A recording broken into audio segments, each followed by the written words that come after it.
लो हम आ गए। हेलो दोस्तों, इजी मैथ स्टडी 4.0 में आपका स्वागत है। आइए आज हम आपको सोशल साइंस का ऑब्जेक्टिव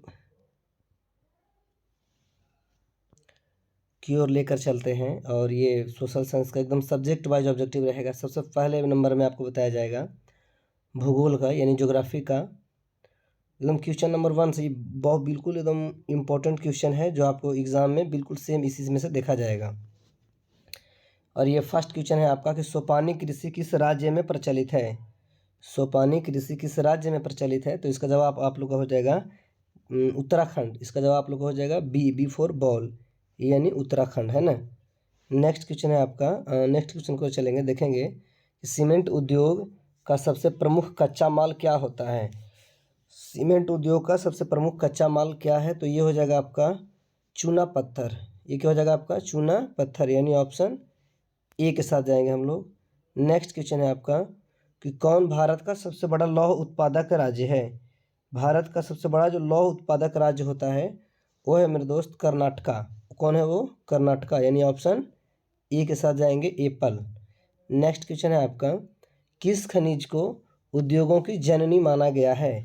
किस खनिज को उद्योगों की जननी माना गया है, तो ये आपका जवाब हो जाएगा यानी लोहा, क्योंकि लोहा जो है सबसे अधिक है इसलिए हमारे यहाँ, इसलिए लोहा को जो है उद्योगों की जननी माना गया है। जाएंगे ऑप्शन सी फॉर कैट के साथ। नेक्स्ट क्वेश्चन है आपका इनमें कौन अधात्विक खनिज का उदाहरण है। इनमें कौन अधात्विक, यानी ये तो हो जाएगा अभ्रक, ये हो जाएगा आपका अभ्रक, यानी ऑप्शन सी के साथ जाएंगे हम लोग, ऑप्शन सी यानी सी फॉर कैट। नेक्स्ट क्वेश्चन है आपका कि भारत में लगभग कितने प्रकार के खनिज पाए जाते हैं। तो मेरे दोस्त भारत में जो है हमारे पास, यानी हमारे इंडिया में लगभग 100 प्रकार के खनिज पाए जाते हैं, यानी हम लोग जाएंगे ऑप्शन बी के साथ, यानी बी फॉर बॉल के साथ, है ना। नेक्स्ट क्वेश्चन है हमारा चरक का संबंध किस देश से था। चरक जो है उनका संबंध किस देश से था, तो ये हमारे ही देश के रहने वाले थे, यानी इनका संबंध जो है हमारे इंडिया से है और कहीं से नहीं, यानी भारत से है। सी फोर कैट के साथ जाएंगे हम लोग। नेक्स्ट क्वेश्चन है आपका भारत का प्रथम तेल शोधक कारखाना कहाँ में है। तो भारत का जो प्रथम तेल शोधक कारखाना में है यह है डिगबोई असम में। डिगबोई असम में, यानी डिगबोई में है ये, यानी सी फोर कैट के साथ जाएंगे। ये असम में है, आपको मिल सकता है ऑप्शन में। मैग्नीज उत्पादन में भारत का विश्व में क्या स्थान है। मैग्नीज उत्पादन करने में पूछ रहा है कि भारत का जो है विश्व में कौन सा स्थान है। तो मैग्नीज उत्पादन करने में जो है ना भारत हमारा जो है तीसरे नंबर पर है, यानी हम लोग जाएंगे तीसरे ही नंबर पर ऑप्शन सी के साथ, तृतीय नंबर पर है। नेक्स्ट क्वेश्चन है आपका मरुस्थलीय मृदा का विस्तार कहाँ से कहाँ तक है। तो मरुस्थलीय मृदा का जो, यानी मरुस्थल की मिट्टी का जो है ये तो हमारा राजस्थान में ही होना चाहिए, ऑप्शन बी के साथ जाएंगे हम लोग, है ही राजस्थान में मरुस्थलीय मिट्टी। नेक्स्ट क्वेश्चन है आपका इसमें किस बंदरगाह से लोहे का निर्यात किया जाता है। किस बंदरगाह से लोहे का निर्यात किया जाता है, तो ये हो जाएगा आपका विशाखापट्टनम से, यानी हम लोग जाएंगे ऑप्शन डी के साथ। किसके साथ जाना चाहेंगे मेरे दोस्त? ऑप्शन डी के साथ। आप लोग का काम है कि जितना ज़्यादा से ज़्यादा वीडियो को शेयर कीजिए, लिंक को शेयर कीजिए और सब्सक्राइब कीजिए, लाइक कीजिए। आपका नेक्स्ट क्वेश्चन है कि काली मृदा का दूसरा नाम क्या है। रेगुर मृदा। काली मृदा का दूसरा नाम क्या हो जाएगा मेरे दोस्त? रेगुर मृदा, यानी हम लोग जाएंगे ऑप्शन बी फोर बॉल के साथ। एकदम एकदम फाड़ के गर्दा उड़ा के रख दीजिएगा, कल हम एग्जाम में एकदम सेम क्वेश्चन आएगा। लिखा हुआ कि प्राकृतिक संसाधनों के संरक्षण हेतु 1968 ईस्वी में कौन सा कन्वेंशन हुआ था। प्राकृतिक संसाधनों के संरक्षण हेतु 1968 ईस्वी में कौन सा कन्वेंशन हुआ था दोस्त? तो यह था अफ्रीकी कन्वेंशन, यानी हम लोग जाएंगे ऑप्शन किधर है अफ्रीकी कन्वेंशन, ऑप्शन ए के साथ। हाँ, ऊपर में ये है अफ्रीकी कन्वेंशन, ऑप्शन ए के साथ। नेक्स्ट क्वेश्चन है हमारा प्लास्टर ऑफ पेरिस किससे बनाया जाता है। प्लास्टर ऑफ पेरिस जो है मेरे दोस्त ये जिप्सम से बनाया जाता है। ये आपको साइंस में भी देखने के लिए मिल जाएगा, साइंस के केमिस्ट्री में पढ़ना है और ये फिजिक्स में भी आ रहा है। प्लास्टर ऑफ पेरिस जो है किस चीज़ से बनाया जाता है मेरे दोस्त? तो ये जिप्सम से बनाया जाता है ना।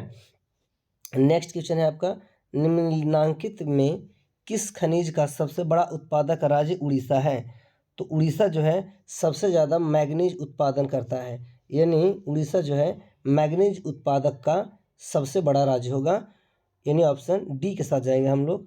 नेक्स्ट क्वेश्चन है आपका, भारत में तांबा का कुल भंडार कितना है? भारत में जो है तांबा का कुल भंडार मेरे दोस्त वो है 125 करोड़।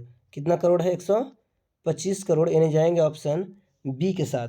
नेक्स्ट क्वेश्चन है आपका, एल्युमिनियम बनाने के लिए किस खनिज की आवश्यकता पड़ती है? तो एल्युमिनियम बनाने के लिए जो है उसका जो मुख्य खनिज है, मुख्य अयस्क भी जो कहा जाए, वो आपका बॉक्साइड है। क्या है मेरे दोस्त? बॉक्साइड है, और ये है ऑप्शन डी में, इसलिए हम लोग जाएंगे ऑप्शन डी के साथ। ये आपको साइंस में भी देखने के लिए मिल सकता है। नेक्स्ट क्वेश्चन है मेरे बंधु, इनमें से कौन लौह युक्त खनिज का उदाहरण है? इनमें से कौन जो है लौह युक्त खनिज का उदाहरण है? तो ये आपका आंसर हो जाएगा मैग्नीज। मैग्नीज किधर है? आपका ऑप्शन ए में। Manganese manganese manganese option A है। चलिए नेक्स्ट क्वेश्चन है आपका, मेढक के प्रजनन को नष्ट करने वाला रसायन कौन सा है? आपको पता भी नहीं है कि ये कितना बार रिपीटेड क्वेश्चन किया गया है, बहुत ही महत्वपूर्ण क्वेश्चन है ये, और इसका आंसर है एड्रीन। मेढक का जो प्रजनन को नष्ट करने वाला कौन सा रसायन है दोस्त? यह है एड्रीन। नेक्स्ट क्वेश्चन है आपका, समुद्री क्षेत्र में राजनीतिक सीमा के कितनी किलोमीटर क्षेत्र तक संपदा निहित है?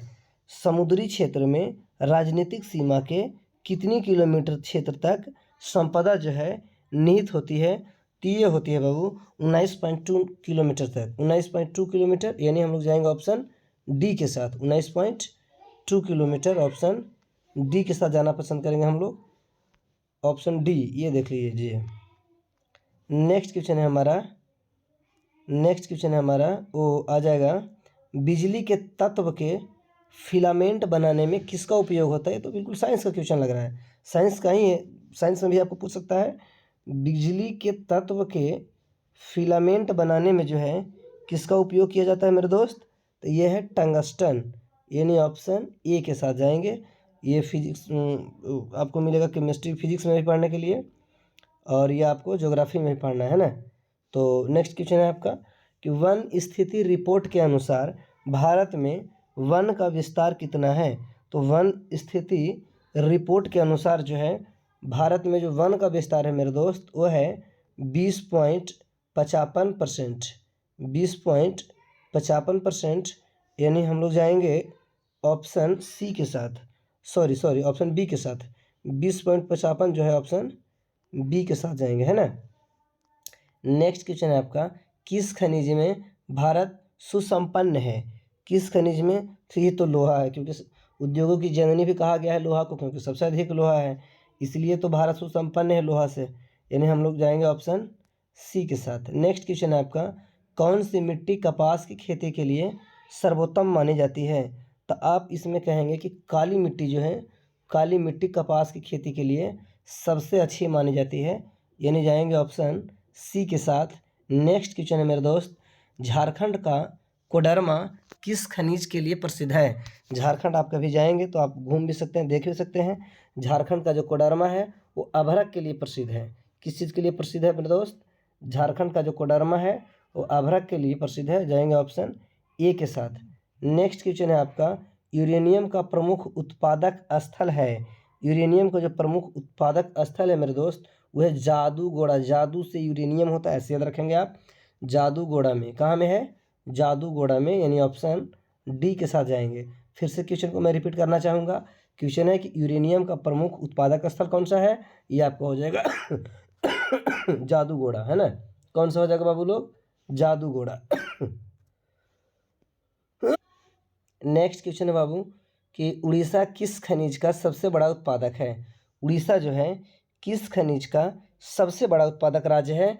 तो उड़ीसा मैग्नीज का, उड़ीसा मैग्नीज का, उड़ीसा मैग्नीज का, उड़ीसा मैग्नीज का, उड़ीसा उड़िया के मार दिया, उड़िया का मार दिया। उड़ीसा जो है मैग्नीज का सबसे बड़ा उत्पादक राज्य है, यानी ऑप्शन बी के साथ जाना पसंद करेंगे हम लोग। नेक्स्ट क्वेश्चन है आपका, संविधान की धारा 21 में संबंध है? संविधान की जो धारा 21 है, 21 जो है वो संबंध है, किस चीज़ से संबंध रखता है? तो संविधान की धारा 21 में आप पढ़ेंगे कि वन्य जीवों तथा प्राकृतिक संसाधनों के संरक्षण से, यानी वन्य जीवों एवं प्राकृतिक संसाधनों का संरक्षण जो है, बचाव जो है किस प्रकार किया जाए, यही पढ़ना है संविधान की धारा 21 में। यानी हम लोग जाएंगे ऑप्शन नंबर ए के साथ। संविधान 21 में मृदा संरक्षण से नहीं है इसका कोई लेना देना, जल संसाधन संरक्षण से कोई लेना देना नहीं है, खनिज संपदा संरक्षण से कोई लेना देना नहीं है। संविधान में की जो धारा 21 है इसका लेना देना जो है वह वन्य जीव से एवं प्राकृतिक संसाधनों के संरक्षण से, वन्य जीव एवं प्राकृतिक संसाधनों के संरक्षण से जो है इसका बहुत ही महत्वपूर्ण संबंध है। नेक्स्ट क्वेश्चन है आपका, बिहार झारखंड में देश का कितना प्रतिशत अभ्रक है? बिहार झारखंड जो है देश का 80% अभ्रक है। बिहार झारखंड में मेरे दोस्त देश का कितना प्रतिशत अभ्रक है? 80%। देखिए मैं वीडियो में जो है फालतू क्वेश्चन नहीं डाला हूँ, पहली बात है। दूसरा, मैं बकवास नहीं करता। आप लगातार सेशन से बने रहिए और लगातार जवाब देते रहिए और लगातार सीखते रहिए, लगातार याद करते जाइए। आपको सुन के याद जल्दी होगा। आप पूरा वीडियो को देख करके आराम से एग्जाम में जाइए और गर्दा उड़ा दीजिए। अगला क्वेश्चन है आपका, प्राथमिक ऊर्जा का उदाहरण नहीं है। तो प्राथमिक ऊर्जा जो है बेला उसका उदाहरण नहीं है, सॉरी, प्राथमिक ऊर्जा का जो उदाहरण नहीं है वो हो जाएगा आपका विद्युत। कौन हो जाएगा मेरे दोस्त? विद्युत, विद्युत, विद्युत। नेक्स्ट क्वेश्चन है आपका, भारत के किस भूगर्भिक समूह में कोयला पाया जाता है? भारत के किस भूगर्भिक समूह में कोयला पाया जाता है? तो कोयला भारत के जो भूगर्भिक समूह है वो गोंडवाना समूह में है। गोंडवाना समूह, यानी ऑप्शन ए के साथ हम लोग जाना पसंद करें, गोंडवाना समूह में, है ना। आप लोग चैनल को एकदम लाइक कीजिए और सब्सक्राइब कर ले रहिए, क्योंकि इसके बाद जो है मैट्रिक का 9-10 का टोटल सब्जेक्ट जो है चैनल पे बिल्कुल फ्री में पढ़ाया जाएगा और बहुत ही बेहतरीन तरीके से, बेहतरीन ढंग से। नेक्स्ट क्वेश्चन है आपका, निम्न कौन सी मिट्टी सर्वाधिक उपजाऊ है? निम्न में कौन सी जो मिट्टी है सबसे अधिक उपजाऊ है? तो हम आपको जानकारी के लिए बता दें कि जो जलोढ़ मिट्टी होती है, यानी जो जल के द्वारा बहा करके लाई जाती है, वो सबसे अधिक उपजाऊ होती है। सर्वाधिक जो है, सबसे अधिक उपजाऊ कौन मिट्टी है मेरे दोस्त? तो ये हो जाएगा आपका सबसे अधिक उपजाऊ जो मिट्टी है वह है जलोढ़ मिट्टी। यानी हम लोग जाना चाहेंगे D4 डॉग के साथ। नेक्स्ट क्वेश्चन है आपका, गोवा के संयुग्म में कौन खनिज पाया जाता है? गोवा के संयुग्म में जो है लोहा खनिज पाया जाता है। कौन सा खनिज पाया जाएगा मेरे दोस्त? लोहा खनिज, यानी ऑप्शन सी के साथ जाएंगे हम लोग। नेक्स्ट क्वेश्चन है आपका, भारत के किस राज्य में सौर ऊर्जा का विकास सबसे ज़्यादा है, सर्वाधिक संभावनाएं हैं? क्वेश्चन में समझिए, कहा गया है कि भारत के किस राज्य में सौर ऊर्जा जो है, सूर्य ऊर्जा जो है, विकास की जो संभावनाएं हैं वो सबसे अधिक है। तो वो है राजस्थान में। कहाँ में है मेरे दोस्त? राजस्थान में, जहाँ में मरुस्थलीय मिट्टी जो है वो सबसे अधिक भी है। और राजस्थान की जो राजधानी है वो है हमारा जयपुर। कौन है? जयपुर। हालांकि एग्जाम में पूछ भी सकता है, नहीं भी गारंटी नहीं है, लेकिन क्वेश्चन पूछेगा, राजधानी नहीं पूछेगा, क्वेश्चन पूछ सकता है। भारत के किस राज्य में सौर ऊर्जा के विकास की सर्वाधिक संभावनाएं हैं? तो आपको कहाँ चला जाएगा आंसर? आंसर जाएगा हमारा सी, यानी कैट के साथ। नेक्स्ट क्वेश्चन है हमारा, बादाम पहाड़ किस खनिज के उत्पादक के लिए प्रसिद्ध है? बादाम पहाड़ ये नाम है किस खनिज के उत्पादक के लिए प्रसिद्ध है? तो बादाम पहाड़ जो है मेरे दोस्त ये प्रसिद्ध जो होता है ये हो जाएगा आपका लौह अयस्क। क्या हो जाएगा आपका? लौह अयस्क। नेक्स्ट क्वेश्चन है आपका, भारत के किस राज्य में वन का सबसे अधिक विस्तार है? भारत का जो राज्य है मध्य प्रदेश है, यानी ऑप्शन सी, मध्य प्रदेश में जो है वन सबसे अधिक है, यानी option C for cat. Next question है आपका, ऊर्जा का गैर पारंपरिक स्रोत है।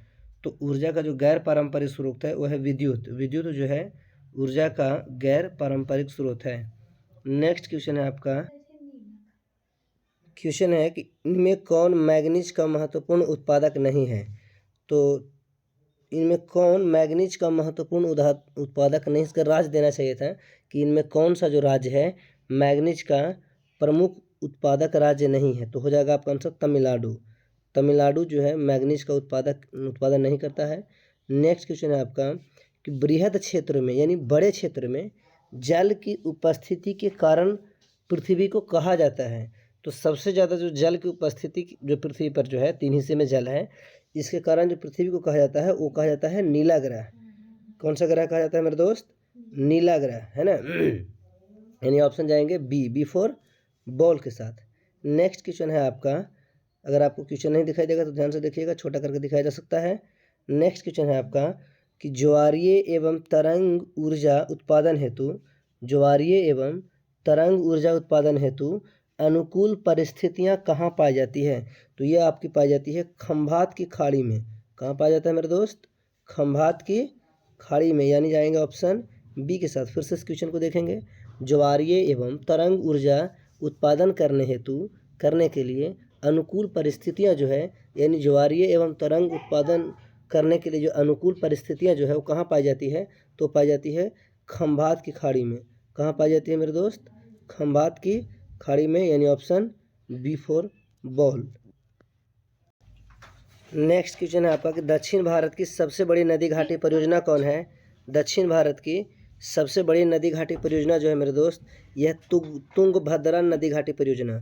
तुंगभद्रा नदी घाटी परियोजना, ये भी बहुत महत्वपूर्ण क्वेश्चन है, कई बार एग्जाम में पूछा गया है।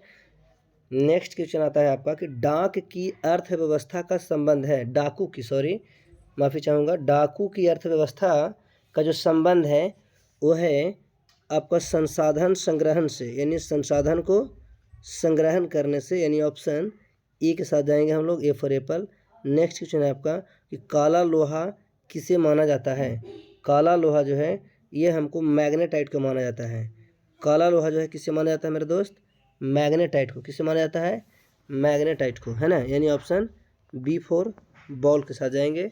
नेक्स्ट क्वेश्चन है आपका, विश्व पर्यावरण दिवस किस तिथि को मनाया जाता है? तो विश्व पर्यावरण दिवस जो है प्रत्येक वर्ष जो है आपको 5 जून को मनाया जाता है। कब मनाया जाता है?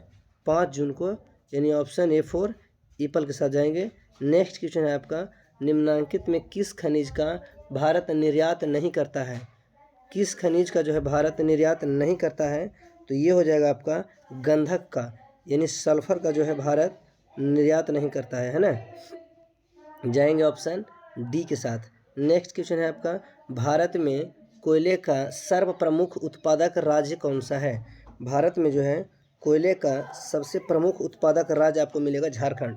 जितना झारखंड में कोयला होता है, मैं बता दूं आपको कि उतना कोयला पूरे इंडिया में कहीं नहीं होता, झारखंड में। इसीलिए तो झारखंड बिहार से अलग हुआ था उस समय, क्योंकि ये सुखी संपन्न रहेगा, है ना। नेक्स्ट क्वेश्चन है आपका, मैग्नीज का निर्यात इनमें किस बंदरगाह से नहीं किया जाता है? मैग्नीज का जो निर्यात जो है इसमें पूछता है कि किस बंदरगाह से नहीं किया जाता है? तो मैंगलोर एक बंदरगाह है जिससे मैग्नीज का निर्यात नहीं किया जाता है ना, यानी ऑप्शन बी के साथ जाएंगे हम लोग। नेक्स्ट क्वेश्चन है आपका, टैक्सोल का उपयोग होता है। तो टैक्सोल का जो उपयोग किया जाता है, हम आपको बता दें कि सबसे अच्छा इसका इलाज होता है कैंसर का। किस चीज़ का? यानी टैक्सोल का जो यूज होता है किस चीज़ की बीमारी के लिए किया जाता है?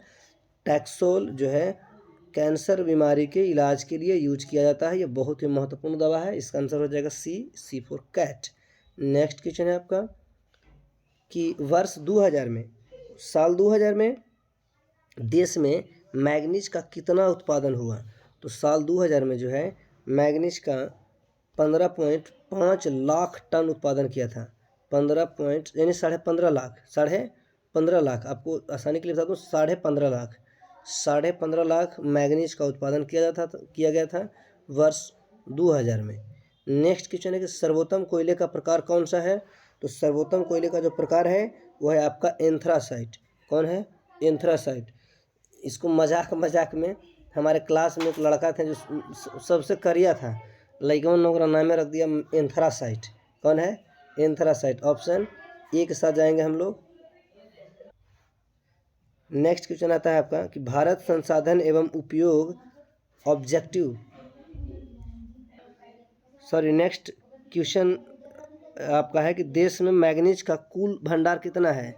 देश में जो है मैग्नीज का कुल भंडार कितना है? तो हमारे देश में मैग्नीज का जो भंडार है आपको बता दें कि 1670 लाख है। कितना है मेरे दोस्त? 1670 लाख है। 1670 लाख जो है मैग्नीज का भंडार है हमारे देश में। ऑप्शन नंबर सी के साथ जाएंगे। नेक्स्ट क्वेश्चन है आपका, विश्व की कितनी प्रतिशत जनसंख्या भारत में निवास करती है? विश्व की कितनी प्रतिशत जनसंख्या जो है अकेले भारत में निवास करती है, तो ये आपको 16%। हालांकि अब बढ़ भी गया होगा, ये थोड़ा पुराना है, लेकिन किताब में ही है, आपका बुक में ही, एनसीईआरटी में ही है, आपको यही चलेगा। फिर 16%, कितना परसेंट मेरे दोस्त? 16%। अब बढ़ा भी होगा तो समथिंग पॉइंट, बहुत ज़्यादा बढ़ा नहीं होगा। कोयला किस प्रकार का संसाधन है? कोयला जो है आपका मेरे दोस्त अनवीकरणीय संसाधन है। कोयला कैसा संसाधन है? अनवीकरणीय संसाधन है। हम आपको जानकारी के लिए बता दें कि वैसा संसाधन जो एक बार यूज होने के बाद दोबारा उसे आसानी से बनाया नहीं जा सकता है, यानी दोबारा यूज खत्म होने को दोबारा यूज नहीं किया जा सकता, उसको बोलते हैं अनवीकरणीय संसाधन। जैसे कोयला हो गया, पेट्रोलियम हो गया, और भी कई जीवाश्म संसाधन जो है वो आपका अनवीकरणीय संसाधन है ना। नेक्स्ट क्वेश्चन है आपका, किस राज्य में खनिज तेल का विशाल भंडार है? किस राज्य में जो है खनिज तेल का विशाल भंडार है? तो असम जो है, असम में जो है तेल का सबसे विशाल भंडार है, यानी जाएंगे ऑप्शन ए के साथ। नेक्स्ट क्वेश्चन है आपका, सौर ऊर्जा निम्नलिखित में कौन सा संसाधन है? सौर ऊर्जा जो है निम्नलिखित में कौन सा संसाधन है? तो ये जो है नवीकरणीय संसाधन है, जिसको हम लोग बोल सकते हैं कि पुनः पूर्ति योग्य। रोज सुबह शाम को सौर ऊर्जा खत्म हो जाएगा, सुबह शुरू हो जाएगा, शाम को खत्म सुबह शुरू, यानी इसको बोलते हैं नवीकरणीय, बोल सकते हैं नवीकरणीय संसाधन, है ना, क्योंकि ये तो प्रतिदिन नया बन ही जा रहा है पूरा, है ना। पुनः पूर्ति योग्य इसी का नाम है। नेक्स्ट क्वेश्चन है आपका, तट रेखा से कितने किलोमीटर की क्षेत्र की सीमा अपवर्जक आर्थिक क्षेत्र कहलाता है? हम आपको जानकारी के लिए बता दें कि तट रेखा से 200 कहाँ तक, 200 जो है यहाँ तक जो है 200 तक जो है आपको कहा जाता है अपवर्जक आर्थिक क्षेत्र। अपवर्जक आर्थिक क्षेत्र, यानी हम लोग जाएंगे ऑप्शन बी के साथ। किसके साथ जाएंगे? नेक्स्ट क्वेश्चन है आपका, पेट्रोलियम किस प्रकार का संसाधन है? तब आपको बताया अभी कि जिसको हम आसानी से ख़त्म होने के बाद प्राप्त कर सकते हैं उसको होगा नवीकरणीय, जिसको नहीं प्राप्त कर सकते हैं, बना ही नहीं सकते, वो है अनवीकरणीय। पेट्रोल एक बार ख़त्म हो गया, टाटा बाय बाय हो जाएगा, यानी पेट्रोलियम जो है आपका अनवीकरणीय संसाधन हो जाएगा। हम लोग जाएंगे ऑप्शन ए के साथ। किसके साथ जाना पसंद करेंगे हम लोग? ऑप्शन ए के साथ। नेक्स्ट क्वेश्चन है आपका कि ताप विद्युत केंद्र का उदाहरण कौन है? तो इसमें बरौनी जो है ताप विद्युत केंद्र का एक अच्छा उदाहरण है। बरौनी ताप विद्युत केंद्र का जो उदाहरण है वो कौन हो जाएगा? बरौनी। बी फॉर बॉल और बी फॉर बरौनी, है ना। नेक्स्ट क्वेश्चन है आपका, पंजाब में भूमि निम्नीकरण का सबसे प्रमुख क्या है? तो पंजाब में जो है भूमि निम्नीकरण का सबसे प्रमुख कारण है अत्यधिक सिंचाई। पंजाब वाले इतना ने सिंचाई कर देते हैं कि भूमि निम्नीकरण हो रहा है, भसकने लगता है ना। जाएंगे ऑप्शन सी के साथ। नेक्स्ट क्वेश्चन है आपका कि FAO की वानिकी रिपोर्ट के अनुसार 1948 ईस्वी में विश्व में कितने हेक्टेयर भूमि वन का विस्तार था? तो ये था आपका 4 अरब हेक्टेयर। कितना अरब था मेरे दोस्त? 4 अरब हेक्टेयर, यानी बिफोर बॉल के साथ जाना पसंद करेंगे हम लोग। नेक्स्ट क्वेश्चन है आपका कि भारत में लगभग कितने करोड़ हेक्टेयर भूमि का क्षरण हो चुका है? तो मैं आपको जानकारी के लिए बता दूं कि भारत का जो है लगभग 13 करोड़ हेक्टेयर भूमि का जो है क्षरण हो चुका है। क्या हो चुका है मेरे दोस्त? क्षरण हो चुका है ना।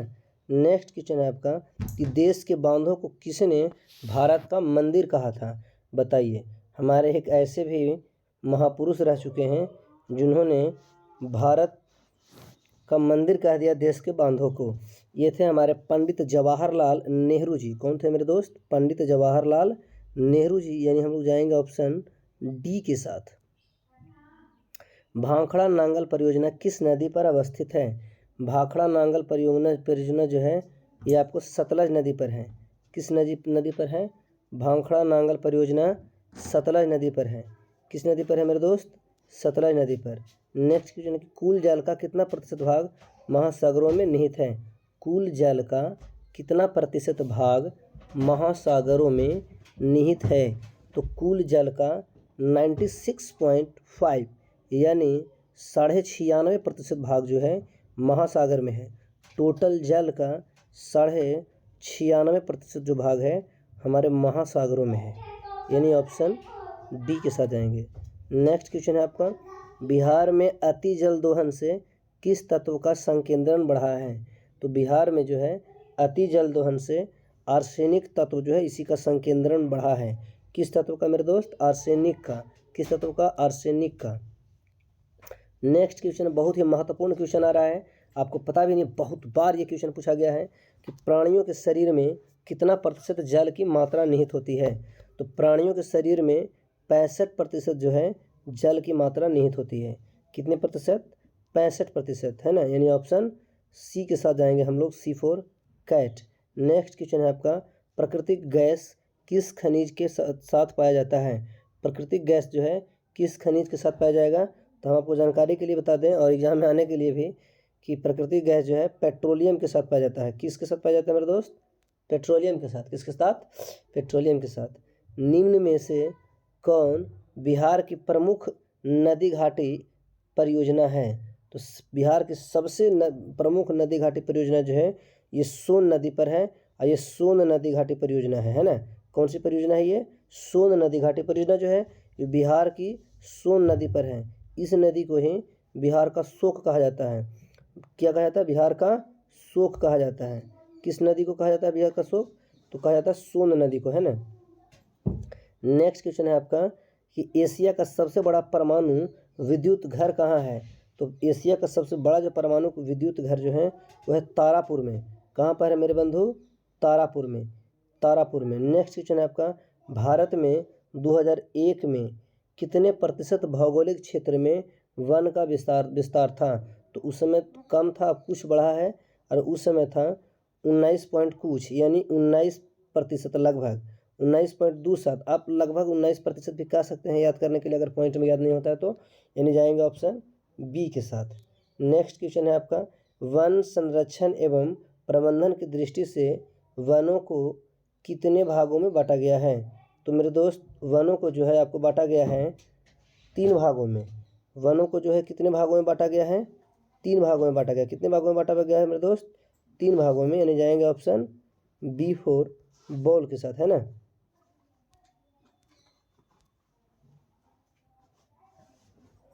नेक्स्ट क्वेश्चन है आपका,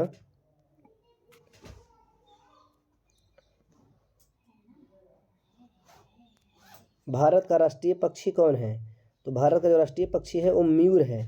मयूर का मतलब होता है मोर। आपको मिल सकता है मोर भी ऑप्शन में, ऑप्शन सी के साथ जाएंगे हम लोग। नेक्स्ट क्वेश्चन है आपका, इनमें कौन सा ऐसा जीव है जो केवल भारत में ही पाया जाता है? बहुत ही खूबसूरत सवाल है ये, और बहुत खूबसूरत जवाब है इसका। डॉल्फिन। मछलियों में जो है डॉल्फिन एक ऐसी मछली है जो कि केवल और केवल कहाँ पाई जाती है? भारत में। ही हमारे लिए गर्व की भी बात है। नेक्स्ट क्वेश्चन है आपका, निम्न में कौन लौह अयस्क का एक प्रकार है? निम्न में जो है कौन जो है एक लोहा का अयस्क है? तो हम जानकारी के लिए आपको बता दें कि इसमें हेमेटाइट जो है एक लौह अयस्क का एक प्रकार है। कौन है इसमें? Hematite. Hematite. Hematite. Hematite. Next question है आपका दोस्त, छत्तीसगढ़ भारत का कितना प्रतिशत लौह अयस्क उत्पादन करता है? तो छत्तीसगढ़ जो है 36, देखिए इसमें आ रहा है 36, अब ध्यान से देखिएगा 36, अब 6 को हटाइए आपको मिल जाएगा 30%। कितना प्रतिशत? 30%। 36 30%। छत्तीसगढ़ भारत का 30% लौह उत्पादन करता है, यानी जाएंगे हम लोग ऑप्शन बी के साथ। नेक्स्ट क्वेश्चन है आपका, 1 टन इस्पात बनाने में कितने मैग्नीज का उपयोग होता है? 1 टन इस्पात बनाने में कितने मैग्नीज का उपयोग होता है? तो बता दें कि 1 टन इस्पात बनाने में जो है 10 kg। कितना kg मेरे बंधु? 10 kg। 10 kg, है ना। अगला क्वेश्चन है आपका, भारत में किस स्थान पर पहला परमाणु ऊर्जा स्टेशन स्थापित किया गया था? भारत में किस स्थान पर पहला परमाणु स्टेशन स्थापित किया गया था? तो ये किया गया था तारापुर में। कहाँ पर? तारापुर में। तारापुर। तारापुर। तारा सितारा सारे भारत के ही हैं। नेक्स्ट क्वेश्चन, कौन सा ऊर्जा स्रोत अनवीकरणीय है? कौन सा ऊर्जा स्रोत अनवीकरणीय है, यानी दोबारा नहीं बनाए जा सकते? तो ये हो जाएगा आपका, पवन ऊर्जा तो बनाए ही जा सकते हैं, सौर ऊर्जा बनाए जा सकते हैं, जल ऊर्जा बनाए जा सकते हैं, यानी हो जाएगा ऑप्शन नंबर सी। सी जो है यानी कोयला जो है आपका अनवीकरणीय है, अनवीकरणीय है, अनवीकरणीय है, अनवीकरणीय, ऑप्शन सी के साथ जाएंगे। नेक्स्ट क्वेश्चन है आपका, गोंडवाना समूह के कोयले का निर्माण हुआ था। तो गोंडवाना समूह में जो है 20 करोड़ वर्ष पहले हुआ था। गोंडवाना समूह में जो है कोयले का निर्माण कब हुआ था? 20 करोड़ वर्ष पहले हुआ था। यानी ऑप्शन में हम लोग जाएंगे ए के साथ। 20 करोड़ आपको मिल सकता है 20 लाख भी, लेकिन 20 लाख नहीं बंधु, 20 करोड़। नेक्स्ट क्वेश्चन है, मुंबई हाई क्यों प्रसिद्ध है? मुंबई हाई क्यों प्रसिद्ध है? तो मैं आपको बता दूं कि मुंबई हाईवे जो है ये आपको प्रसिद्ध है तेल शोधक कारखाना के लिए। मुंबई हाईवे जो है किस चीज़ के लिए प्रसिद्ध है मेरे बंधु? तेल शोधक कारखाना, यानी ऑप्शन बी के साथ जाएंगे हम लोग, तेल शोधक कारखाना के लिए, है ना। नेक्स्ट क्वेश्चन है आपका, चलिए अब ये फर्स्ट चैप्टर का समाप्त हुआ और नेक्स्ट चैप्टर का नाम है आपका कृषि। कृषि से भी कुछ सवाल देख लेंगे, बहुत ही महत्वपूर्ण चैप्टर है ये भी अपने आप में, और बहुत सारे प्रश्न इससे भी पूछे जाते हैं। चलिए इस क्वेश्चन का इस चैप्टर का सबसे फर्स्ट क्वेश्चन है आपका कि निम्नलिखित में कौन खरीफ फसल कौन है? खरीफ फसल कौन है? तो इसमें हो जाएगा आपका सरसों, चावल, आई एम सो सॉरी दोस्त, चावल हो जाएगा आपका, चावल, है ना, चावल। यानी हम लोग जाएंगे ऑप्शन सी के साथ, हमसे बहुत भारी मिस्टेक हुई, सी उसका आंसर हो जाएगा। नेक्स्ट क्वेश्चन है आपका, निम्नलिखित में कौन रबी फसल है? कौन रबी फसल है? तो देख लीजिए, धान जो है ये आपका आ जाता है खरीफ फसल में। हाँ, गेहूं हो जाएगा रबी फसल। गेहूं धान के बाद जो गर्मी के मौसम में बोई जाती है लगभग, उसको बोलते हैं रबी फसल। यानी ऑप्शन बी के साथ जाएंगे, रबी फसल, ये आपको हो जाएगा गेहूं। कौन हो जाएगा आपका? गेहूं। नेक्स्ट क्वेश्चन है आपका कि निम्नलिखित में से किस राज्य में वन का सबसे अधिक विस्तार है? तो ये आप पिछले चैप्टर में भी देखे थे, ये हो जाएगा आपका ऑप्शन सी, यानी मध्य प्रदेश में। किस में हो जाएगा आपका? मध्य प्रदेश में, यानी जाएंगे ऑप्शन सी के साथ, है ना। नेक्स्ट क्वेश्चन है आपका कि जूट के उत्पादन में कौन राज्य सबसे आगे है? तो जूट के उत्पादन में जो है हमारा पश्चिम बंगाल सबसे आगे है। कौन सा राज्य आगे है बाबू लोग? तो ये हो जाएगा आपका पश्चिम बंगाल, है ना, यानी option D for dog. Next question है आपका, गेहूं के उत्पादन में कौन राज्य आगे है? तो गेहूं के उत्पादन में सबसे आगे है वह उत्तर प्रदेश। गेहूं के उत्पादन में कौन राज्य सबसे आगे है? तो यह आपका यूपी जो है गेहूं के उत्पादन में सबसे आगे है। और चावल के जो उत्पादन में है ये आपका पश्चिम बंगाल जो है, पश्चिम बंगाल जो है ये आपके चावल के उत्पादन में सबसे आगे है। कौन हो जाएगा आपका? पश्चिम बंगाल। नेक्स्ट क्वेश्चन है आपका कि निम्नलिखित में शीतकालीन फसल कौन है? शीतकालीन जो फसल कहा जाता है वो कहा जाता है गेहूं को। गेहूं के समय में बहुत ही शीत गिरता है ना, इसलिए कहा जाता है शीतकालीन फसल किसे कहा जाता है? गेहूं को, है ना। नेक्स्ट क्वेश्चन है आपका, आप लोग लाइक भी कीजिए और सब्सक्राइब कीजिए और वीडियो को शेयर भी कीजिए। नेक्स्ट क्वेश्चन आ रहा है आपका, जिससे कि नेक्स्ट वीडियो आपको जाए तो नोटिफिकेशन सबसे पहले आप तक पहुँचे। क्वेश्चन है आपका कि निम्न में कौन राज्य चाय का प्रमुख उत्पादक है? तो चाय का सबसे प्रमुख उत्पादक हो जाएगा आपका असम। कौन सा राज्य जो है चाय? आवन चाय पीला, आवन असम में चाय पीला, असम में चाय पीला, यानी चाय का जो है सबसे प्रमुख उत्पादक राज्य हो जाएगा वो हो जाएगा असम। नेक्स्ट क्वेश्चन है आपका, कहवा का सबसे अधिक उत्पादन राज्य है? कहवा कहा जाता है, कहुआ का एक पौधा पेड़ होता है उसको, यानी कहवा जो होता है क से कहवा, क से कर्नाटक में होता है, क से कहवा और क से कर्नाटक में होता है, यानी कहवा का सबसे प्रमुख उत्पादक राज्य कौन सा हो जाएगा आपका? कर्नाटक। कौन सा हो जाएगा आपका? कर्नाटक, यानी ऑप्शन बी के साथ जाएंगे हम लोग। नेक्स्ट क्वेश्चन है आपका कि महाराष्ट्र किस फसल की खेती के लिए प्रसिद्ध है? तो महाराष्ट्र में जो है काली मिट्टी पाई जाती है। महाराष्ट्र में कौन सी मिट्टी पाई जाती है सबसे अधिक? काली मिट्टी, यानी काली मिट्टी में कौन सा फसल होता है? कपास। क से काली मिट्टी, क से कपास, ये चल जाएगा महाराष्ट्र में, यानी महाराष्ट्र में सबसे अधिक कौन सी फसल पाई जाती है? तो कपास। उत्तर भारत का कौन सा राज्य गन्ना उत्पादन के लिए सर्वाधिक प्रसिद्ध है? तो यूपी। कौन सा हो जाएगा? यूपी, यानी जोगी जी के उत्तर प्रदेश। उत्तर प्रदेश में जो है गेहूं भी सबसे अधिक होता है और गन्ना भी, ग से गेहूं और ग से गन्ना, ग से गेहूं और ग से गन्ना सबसे अधिक उत्तर प्रदेश में, ग से गेहूं ग से गन्ना सबसे अधिक उत्तर प्रदेश में। नेक्स्ट क्वेश्चन है आपका, मूंगफली का सबसे बड़ा उत्पादक राज्य कौन है? मूंगफली का महाराष्ट्र हो जाएगा आपका। माँ से मूंगफली और माँ से महाराष्ट्र, माँ से मूंगफली और माँ से महाराष्ट्र, यानी मूंगफली का सबसे बड़ा उत्पादक राज्य कौन है? ये हो जाएगा आपका महाराष्ट्र। कौन सा हो जाएगा आपका? महाराष्ट्र। नेक्स्ट क्वेश्चन है आपका, दक्षिण भारत में सर्वाधिक गन्ना उत्पन्न करने वाला राज्य कौन है? दक्षिण भारत में जो है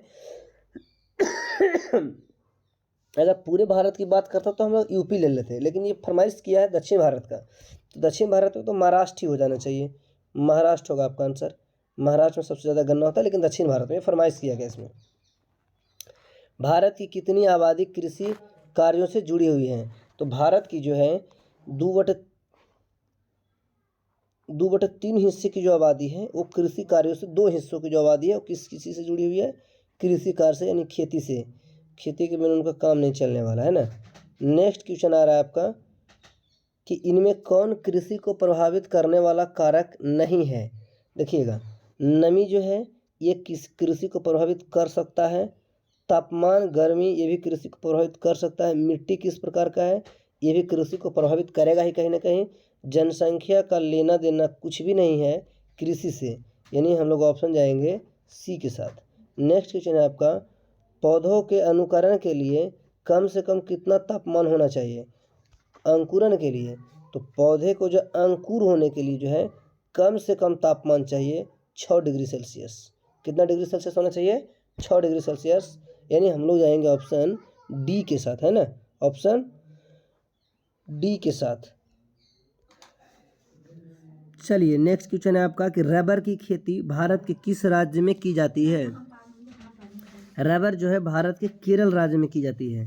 रबर की खेती कहाँ की जाती है मेरे दोस्त? केरल में रबर होता है, केरल में रबर, केरल में रबर। देखिए यहाँ पर गुजरात में 4 बर्ड है, छत्तीसगढ़ में 5 बर्ड है, आंध्र प्रदेश में 5 बर्ड है, जबकि रबर में 3 बर्ड है, केरल में 3 बर्ड है। आप ऐसे ट्रिक से याद रख सकते हैं कि रबर की खेती केरल में होगा।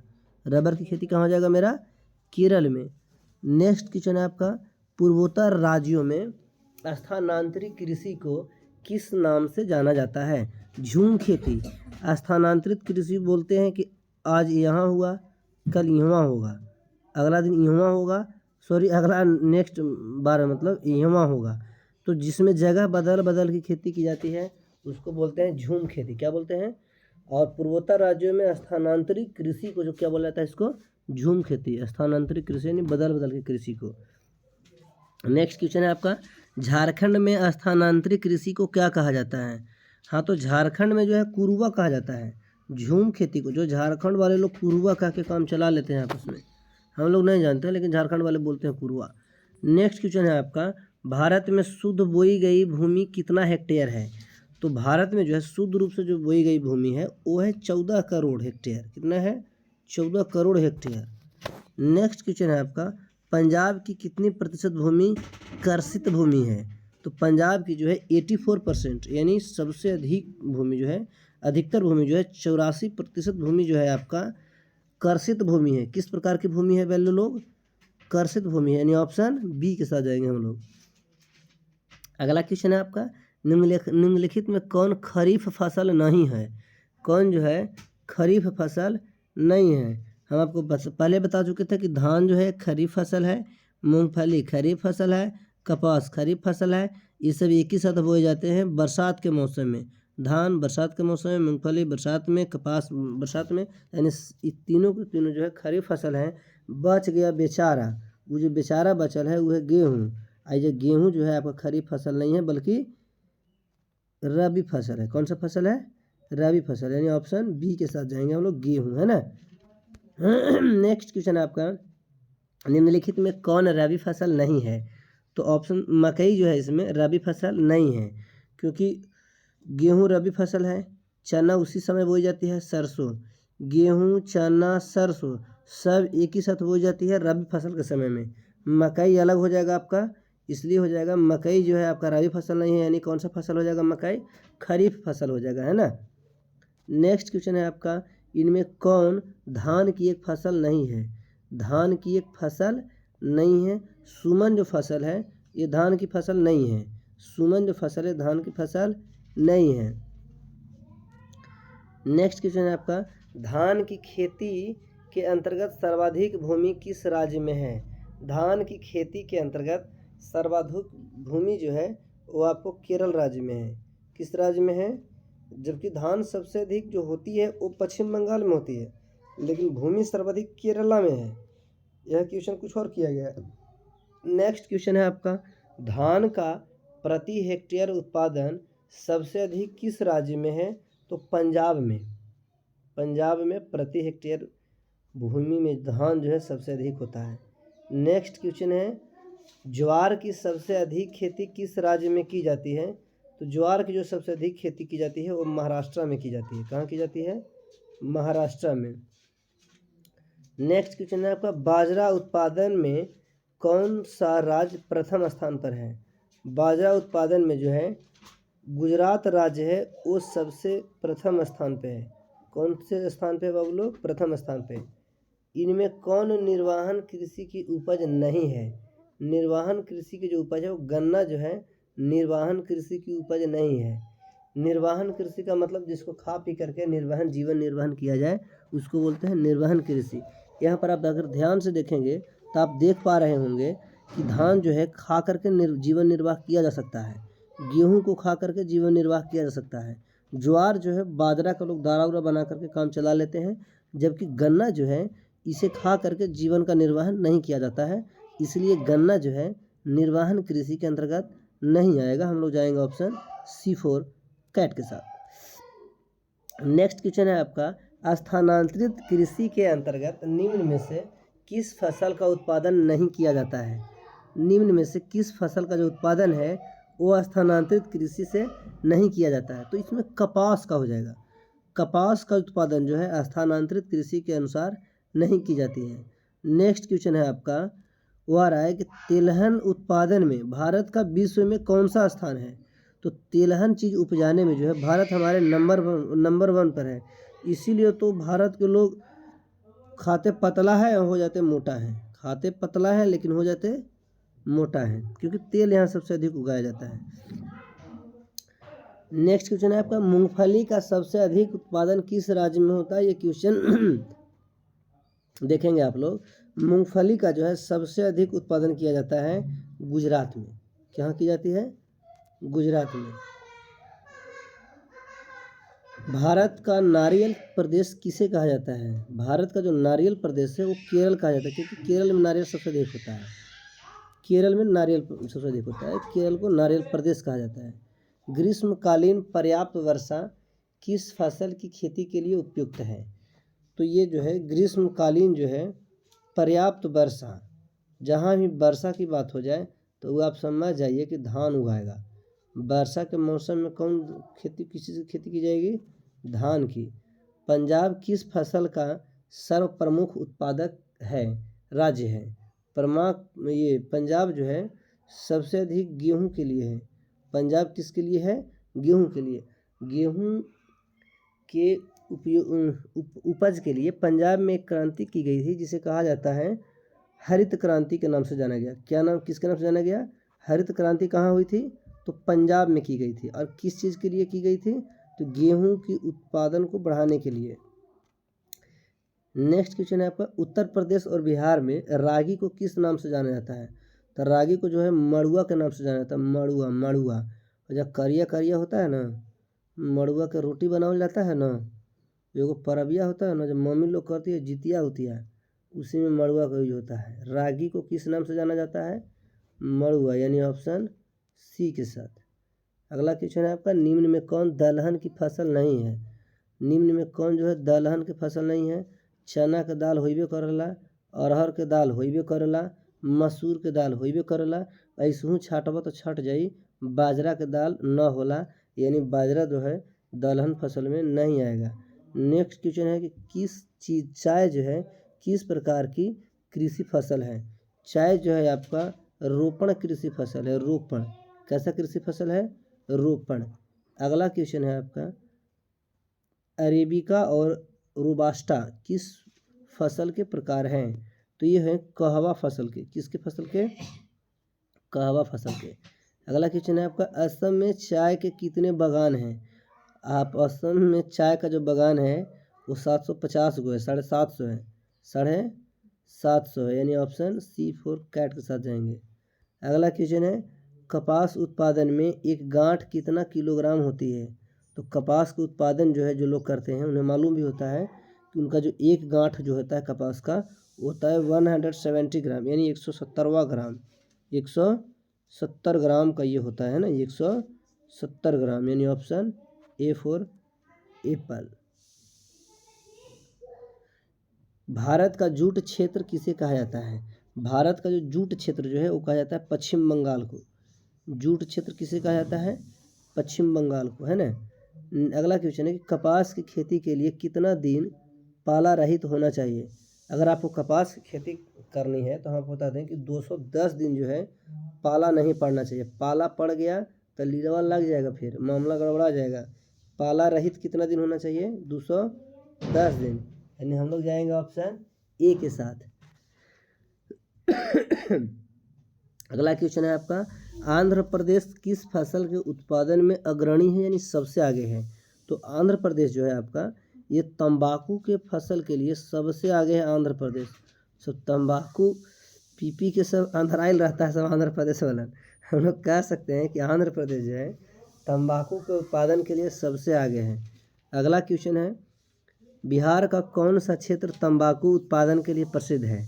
तो बिहार का जो है समस्तीपुर भी है, बिहार में भी लोग उगाता है तंबाकू समस्तीपुर में, है ना। बिहार का समस्तीपुर जो जिला है वो लोग जो है तंबाकू उत्पादन करते हैं, है ना। अगला क्वेश्चन है आपका कि इनमें कौन सिल्क की किस्म नहीं है? तो केसर जो है सिल्क का किस्म नहीं है, केसर जो है सिल्क का किस्म नहीं है।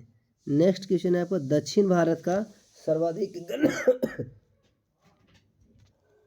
नेक्स्ट क्वेश्चन है हमारा दोस्त, वो क्वेश्चन है दक्षिण भारत का सर्वाधिक गन्ना उत्पादक राज्य कौन है? तो ये आपका हो जाएगा महाराष्ट्र। कौन हो जाएगा? महाराष्ट्र। ये क्वेश्चन दोबारा आ गया, गन्ना अनुसंसाधनशील किस शहर में है?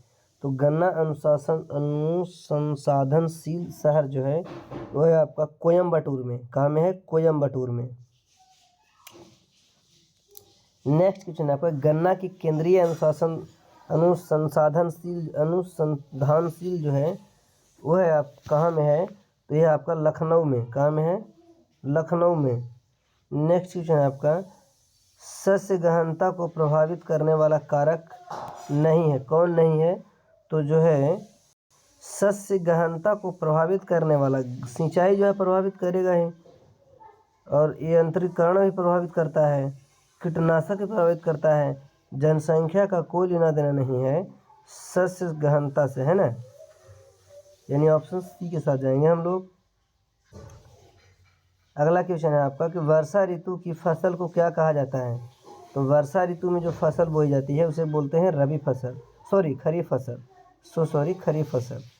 यानी जैसे में धान हो गया, धान के साथ में और भी जो फसल बोई जाती है उसे कहते हैं खरीफ फसल। हरित क्रांति का सबसे अधिक प्रभाव किस फसल पर पड़ा? मैंने थोड़ी देर पहले बताया था आपको कि हरित क्रांति का जो सबसे अधिक प्रभाव पड़ा वो गेहूं पर पड़ा। किस पर पड़ा? गेहूं पर। दाल किसका प्रमुख स्रोत है? तो दाल जो है प्रोटीन का सबसे बड़ा स्रोत है, यानी दाल में सबसे अधिक क्या पाया जाता है? प्रोटीन पाया जाता है। अगला क्वेश्चन है आपका, अनानास उत्पादन में अग्रणी राज्य कौन है? तो अनानास मेघालय जो है अनानास का सबसे अग्रणी राज्य है। नेक्स्ट क्वेश्चन है आपका, धान का वार्षिक उत्पादन देश में कितना है? धान का जो है हमारे देश में वार्षिक उत्पादन जो है 9 करोड़ टन है, 9 करोड़ टन, है ना। अगला क्वेश्चन है आपका, देश में चावल का प्रति हेक्टेयर उत्पादन लगभग कितना प्रतिशत है? देश में जो है हमारे देश यानी भारत में जो है चावल का प्रति हेक्टेयर उत्पादन लगभग कितना है? तो ये हो जाएगा आपका 1990 किलोग्राम।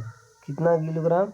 1990 किलोग्राम प्रति हेक्टेयर चावल होती है हमारे यहाँ। चलिए आप लोग क्या करेंगे, चैनल को सब्सक्राइब भी कर देंगे, लाइक भी करेंगे और वीडियो को शेयर भी करेंगे अपने दोस्तों के पास। जिससे कि आपको अन्य वीडियो का नोटिफिकेशन सबसे पहले मिलेगा। अगला क्वेश्चन है आपका, धान की खेती के लिए वर्षा की मात्रा कितनी उपयुक्त है। धान की खेती के लिए आपको होना चाहिए वर्षा जो है 100 से 200 सेंटीमीटर, 100 सेंटीमीटर से 200 सेंटीमीटर, यानी हम लोग जाएंगे ऑप्शन D4 डॉ के साथ। गेहूं का वार्षिक उत्पादन देश में कितना है। हम लोग थोड़ी देर पहले क्वेश्चन देखे थे कि चावल का कितना है, इस बार देखेंगे गेहूं का कितना है। गेहूं का जो है हमारा 7 करोड़ टन से ऊपर, 7 करोड़ टन जो है, 7 करोड़ टन से जो है ऊपर चला जाता है ना। अगला क्वेश्चन है कि देश में कपास का वार्षिक उत्पादन कितनी गांठें है। देश में कपास का वार्षिक उत्पादन कितनी गांठ है, तो यह है आपका 185 लाख गांठ, 185 लाख गांठें जो है हमारे देश में कपास उगाई जाती है प्रति वर्ष। देश में गेहूं का प्रति हेक्टेयर उत्पादन सर्वाधिक कितना है, तो गेहूं जो है 2800 किलोग्राम प्रति हेक्टेयर उगाई जाती है। कितना किलोग्राम, 2800 किलोग्राम है ना। चावल के बारे में पीछे बताया गया था, इस बार गेहूं के बारे में बताया गया है। गेहूं का प्रति हेक्टेयर उत्पादन देश में कितना है, तो गेहूं का प्रति हेक्टेयर उत्पादन देश में कितना है, ये क्वेश्चन रिपीटेड हो गया और होना चाहिए था 2800 के आसपास से हम लोग लेकर चलेंगे तो कोई दिक्कत नहीं है, यानी 2755 जाएंगे, यह है 2800 के आसपास, 2755। अगला क्वेश्चन है आपका, कॉफ़ी के पौधे की ऊंचाई कितनी होती है। कॉफ़ी की जो पौधे हैं हम आपको बता दें कि 3 से 6 मीटर। कॉफ़ी के पौधे जो कितने ऊंचे होते हैं, 3 से 6 मीटर। पकते समय गेहूं की फसल के लिए आदर्श तापमान कितना होना चाहिए। जिस समय गेहूं पकता है उस समय एक अच्छा तापमान जिसके लिए होना चाहिए वो होना चाहिए 21 से 26 डिग्री सेल्सियस, 21 से 26 डिग्री सेल्सियस। जानकारी के लिए बता दें कि कई लोग इसको माइनस नहीं पढ़ लीजिएगा, 21 से लिखा हुआ है, ये क्या लिखा हुआ है, 21 से है ना, 21 से लिखा हुआ है ये 26 डिग्री सेल्सियस। नेक्स्ट क्वेश्चन है आपका, 75 सेंटीमीटर से कम वर्षा वाले क्षेत्रों में की जाने वाली कृषि को क्या कहा जाता है, तो इसे कहा जाता है शुष्क कृषि। शुष्क का मतलब होता है सूखा हुआ, शुष्क का मतलब क्या होता है बंधु, सूखी हुई। कपास उत्पादन के लिए उपयुक्त मिट्टी कौन सी है, तो कपास उत्पादन के लिए काली मिट्टी बहुत ही उपयुक्त होती है, पिछले चैप्टर में आपको बताया गया था। यानी जाएंगे ऑप्शन B4 बॉल के साथ। अगला क्वेश्चन है आपका, गन्ना की खेती के लिए कितना तापमान आदर्श माना जाता है। जब आप गन्ना की खेती कर रहे होंगे तो उस समय जो है 21 डिग्री सेल्सियस से 27 डिग्री सेल्सियस, 21 से 27 डिग्री सेल्सियस में गन्ना हो जाएगा आपका। भारत का क्यूबा किस क्षेत्र को कहा जाता है, तो गोरखपुर जो है वो देवरिया में, गोरखपुर का जो देवरिया जो है उसे कहा जाता है भारत का क्यूबा, भारत का क्यूबा कहा जाता है। चीनी किस्म की चाय को क्या कहा जाता है, चीनी किस्म की जो चाय है उसे कहा जाता है बोही चाय, क्या बोलते हैं, बोही चाय। यानी जाएंगे ऑप्शन B के साथ। अगला क्वेश्चन है आपका, निम्नलिखित में किस स्थान की चाय को सर्वोत्तम चाय माना जाता है, तो दार्जिलिंग की जो चाय है सबसे अच्छी चाय मानी जाती है बंधु, दार्जिलिंग की चाय। रेशम कीड़ा पालन क्या कहलाता है, तो रेशम कीड़ा को जो पालना जो है वो कहलाता है सेरीकल्चर, सेरीकल्चर, यानी ऑप्शन रेशम कीड़ा को पालना कहलाता है सेरीकल्चर, है ना। अगला क्वेश्चन है आपका, कर्तन दहन कृषि किसे कहा जाता है। कर्तन दहन कृषि जो है वो झूम कृषि को कहा जाता है, जो स्थानांतरण कृषि कहलाता है, जो एक जगह से दूसरे जगह जा करके की जाती है उसे बोलते हैं कर्तन दहन कृषि या स्थानांतरण कृषि या झूम कृषि। अगला क्वेश्चन है आपका, भारत की अर्थव्यवस्था को आधार क्या है, मेन आधार लिखना चाहिए था यहाँ पे।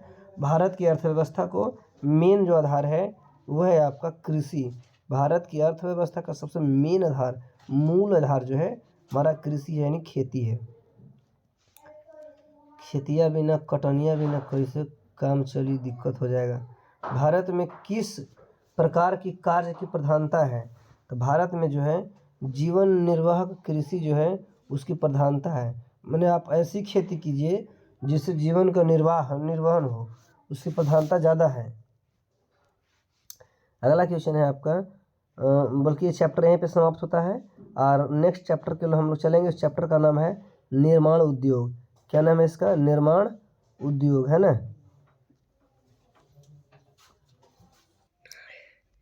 निर्माण उद्योग चैप्टर का फर्स्ट क्वेश्चन है आपका, भारत में सबसे पहले स्थापित उद्योग लौह उद्योग। भारत में स्थापित लौह इस्पात कंपनी निम्नांकित में कौन है? तो इसका जो हो जाएगा टाटा टिस्को। आप देखे होंगे बड़ी बड़ी गाड़ियों पर पीछे लिखा हो रहा था टाटा, टाटा TA टाटा, यानी टाटा टिस्को जो कंपनी है, टिस्को कंपनी जो है, टिस्को कंपनी है ना। लौह उद्योग के लिए सबसे प्रमुख कंपनी कौन है इसमें? टिस्को कंपनी है आपका। तो और ये हो जाएगा option number B for ball, TISCO company. Tata लोहा इस्पात कंपनी, टाटा लोहा इस्पात कंपनी, जिसे टिस्को भी कहा जाता है ना, टाटा टिस्को।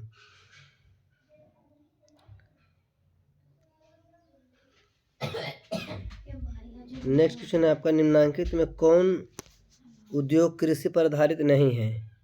कौन उद्योग जो है कृषि पर आधारित नहीं है? तो जूट कृषि पर आधारित है, ये है। चीनी है ही, सूती वस्त्र है ही, यानी सीमेंट उद्योग जो है ये आपका कृषि पर आधारित नहीं है। नेक्स्ट क्वेश्चन जो है आपका वो है कि निम्न में कौन उपभोक्ता उद्योग है? निम्न में जो है कौन सा उद्योग जो है उपभोक्ता उद्योग है? उपभोक्ता का मतलब होता है खाने वाला, यानी उपयोग करने वाला, खाने में उपयोग करने वाला, खाने वाला। तो आप ध्यान से देखेंगे, निम्न में कौन उपभोक्ता उद्योग है? तो सीमेंट तो हम खा नहीं सकते, अभ्रक हम खा नहीं सकते, लोहा हम खा नहीं सकते। खाने वाला है आपका चीनी, यानी उपभोक्ता उद्योग कौन सा हो जाएगा? चीनी जाएंगे ऑप्शन ए के साथ। नेक्स्ट क्वेश्चन है आपका, निम्नलिखित में कौन छोटे पैमाने का उद्योग है? कौन जो है छोटे पैमाने का उद्योग है, नहीं जिसे हम घर पे उस उद्योग को आसानी से कर सकते हैं? तो जो ये जो है आपका खिलौना उद्योग। चीनी उद्योग जो है बड़ा उद्योग है, जैसे चीनी मिल गुरारू में खोला गया था। कागज उद्योग ये भी बड़ा उद्योग है। विद्युत उपकरण तो आप लगा ही नहीं सकते अकेले, तो खिलौना उद्योग जो है सबसे छोटे किस्म का है ना। नेक्स्ट क्वेश्चन है आपका, भोपाल त्रासदी में किस गैस का रिसाव हुआ था? तो भोपाल गैस त्रासदी में जो है मिथाइल आइसोसाइनाइट का गैस की जो रिसाव हुआ था, यानी ऑप्शन हम लोग जाएंगे सी के साथ। नेक्स्ट क्वेश्चन है आपका वो है कि हुगली औद्योगिक प्रदेश का केंद्र है। हुगली जो है औद्योगिक प्रदेश का केंद्र, यानी हुगली जो है आपको हुगली नदी का नाम है और ये कलकत्ता शहर इसके किनारे है, यानी हुगली औद्योगिक जो है किस प्रदेश का केंद्र है? तो कोलकाता, रिसड़ा, कोलकाता। क्या हो जाएगा इसका आंसर? कोलकाता रिसड़ा जगह का नाम है। नेक्स्ट क्वेश्चन है आपका, निम्नलिखित में कौन उद्योग सार्वजनिक क्षेत्र के अंतर्गत आता है? निम्नलिखित में कौन उद्योग जो है सार्वजनिक क्षेत्र के अंतर्गत आता है? तो ये हो जाएगा आपका बोकारो लौह इस्पात उद्योग, ये सार्वजनिक क्षेत्र में आता है। बोकारो लौह इस्पात उद्योग जो है ये आपके सार्वजनिक क्षेत्र में आता है, यानी हम लोग ऑप्शन जाएंगे सी के साथ। नेक्स्ट क्वेश्चन है आपका, पहली आधारित सूती मिल मुंबई में स्थापित की गई थी क्योंकि पहली आधारित सूती मिल जो है पहली आधुनिक जो है, ये आधुनिक हो गया है, आधुनिक होना चाहिए। आधुनिक सूती मिल जो है मुंबई में स्थापित की गई थी इसलिए क्योंकि मुंबई एक पतन है, ये भी सही है। यह कपास उत्पादक क्षेत्र के निकट है, ये भी सही है। मुंबई में पूंजी उपलब्ध है, ये भी सही है। नहीं उपयुक्त सब हो जाएगा इसमें आंसर आपका। इसमें कौन सा आंसर हो जाएगा आपका? उपयुक्त सभी, यानी ऑप्शन डी के साथ जाइए। अगला क्वेश्चन है आपका, सिंदरी कहाँ स्थित है? सिंदरी जो है ये आपको पड़ता है झारखंड का एक जगह है सिंदरी, यानी सिंदरी कहाँ पड़ता है? झारखंड में। हम लोग जाएंगे ऑप्शन बी के साथ, बी फॉर बॉल के साथ। नेक्स्ट क्वेश्चन है कि चीनी उत्पादन में अग्रणी राज्य कौन है? तो चीनी उत्पादन में जो है देखिए, चीनी बनता है गन्ना से। चीनी गन्ना कहाँ से बनता है? गन्ना से। और ग से गन्ना भी और ग से गेहूँ भी, ये आपको होता है यूपी में, हम पिछली बार भी बता चुके हैं। आवाना योगी जी गन्ना या गेहूँ गावाना। नेक्स्ट क्वेश्चन है आपका, कि इनमें कौन सूती वस्त्र उत्पादन में अग्रणी राज्य है। इनमें कौन सूती वस्त्र उत्पादन में अग्रणी राज्य है यानी आगे है, तो हो जाएगा कानपुर। कौन है आपका अग्रणी है, तो कानपुर। अगला क्वेश्चन है आपका कि इनमें कौन इस्पात केंद्र समुद्र के निकट है। इनमें से कौन सा इस्पात केंद्र जो है समुद्र के निकट है। बोकारो तो नहीं है, भिलाई भी नहीं है बा, विजयनगर नहीं है बा, यानी इसका आंसर हो जाएगा आपका भद्रावती। कौन सा हो जाएगा भद्रावती, यानी जाएंगे ऑप्शन एप्पल के साथ। अगला क्वेश्चन है आपका बॉक्साइड का उपयोग किस उद्योग में किया जाता है। तो ये साइंस वगैरह में भी आप पढ़े होंगे केमिस्ट्री में कि बॉक्साइड जो है एल्यूमिनियम का एक अयस्क है, यानी बॉक्साइड अयस्क का जो उपयोग है वो एल्यूमिनियम उद्योग में किया जाता है। अगला क्वेश्चन है कि चूना पत्थर, देखिए चना पत्थर हो गया बा, यहाँ रही है चूना पत्थर। चूना पत्थर का उपयोग किस उद्योग में होता है। तो चूना पत्थर पटसन नहीं होगा, ये जूट के लिए है।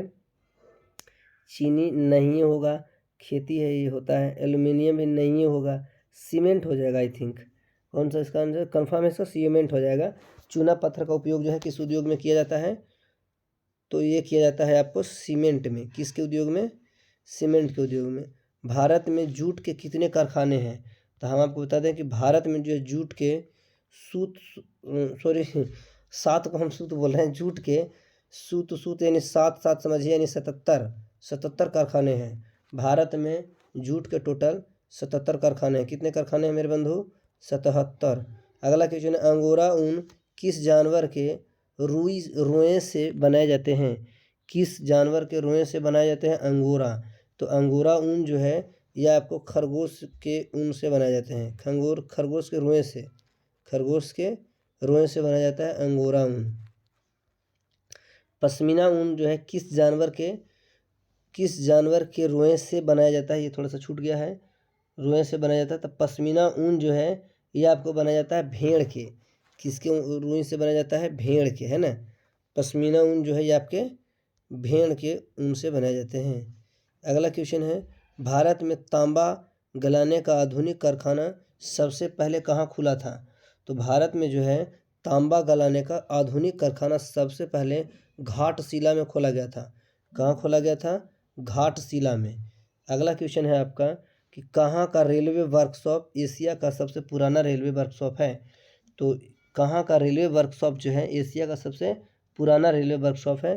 तो ये हम आपको जानकारी के लिए बता दें कि जमालपुर का जो रेलवे वर्कशॉप है, जमालपुर का जो रेलवे वर्कशॉप है ये एशिया का, पूरे एशिया महादेश का सबसे पुराना रेलवे वर्कशॉप है। भारत का कौन सा नगर इलेक्ट्रॉनिक उद्योग की राजधानी है। तो भारत का जो है बेंगलुरु, कर्नाटक की जो राजधानी बेंगलुरु है, कर्नाटक की राजधानी बेंगलुरु। भारत का कौन सा नगर जो है इलेक्ट्रॉनिक उद्योग की राजधानी कही जाती है, तो ये कहा जाता है बेंगलुरु को। अगला है बेंगलुरु किस राज्य में है। अभी हम बताया आपको कि कर्नाटक राज्य की राजधानी है बेंगलुरु, यानी इसका आंसर हो जाएगा A4 एप्पल। नेक्स्ट क्वेश्चन है आपका भारत में पहला उर्वरक संयंत्र कहाँ स्थापित किया गया था। भारत में पहला उर्वरक संयंत्र कहाँ स्थापित किया गया था।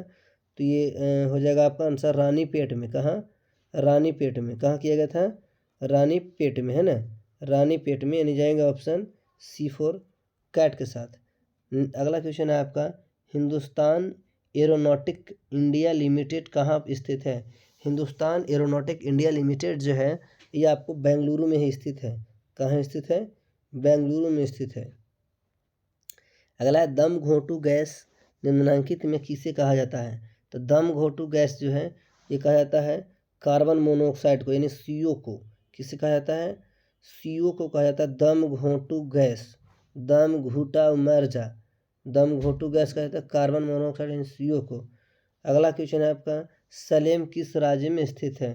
तो सलेम जो है हमारा ये तमिलनाडु का एक जगह है, यानी सलेम जो है तमिलनाडु राज्य में स्थित है। अगला क्वेश्चन है आपका भोपाल गैस त्रासदी किस वर्ष हुई थी। बहुत ही महत्वपूर्ण क्वेश्चन है ये, कई बार एग्जाम में पूछा गया है और आने की पूरी संभावना है। तो भोपाल गैस त्रासदी 1984 यानी 1984 में हुई थी। कब हुई थी, 1984 में हुई थी भोपाल गैस त्रासदी, यानी जाएंगे ऑप्शन B4 बड़का बैला के साथ। अगला क्वेश्चन है, इनमें कौन उद्योगों की स्थिति का प्रभाव कारक नहीं है? इनमें कौन उद्योगों की स्थिति का प्रभाव कारक नहीं है? तो जनसंख्या जो है किसी भी उद्योगों का प्रभाव कारक नहीं है। जनसंख्या, ये क्वेश्चन, ऐसे क्वेश्चन आपको 3 बार रिपीटेड हुए। जनसंख्या जो है किसी भी उद्योगों की स्थिति का प्रभाव कारक नहीं होता। अगला क्वेश्चन है, टिस्को की स्थापना किस वर्ष की गई थी? टाटा टिस्को जो है उसकी स्थापना की गई थी 1869 यानी 1869 में, यानी 1869 यानी 1869 में की गई थी, है ना।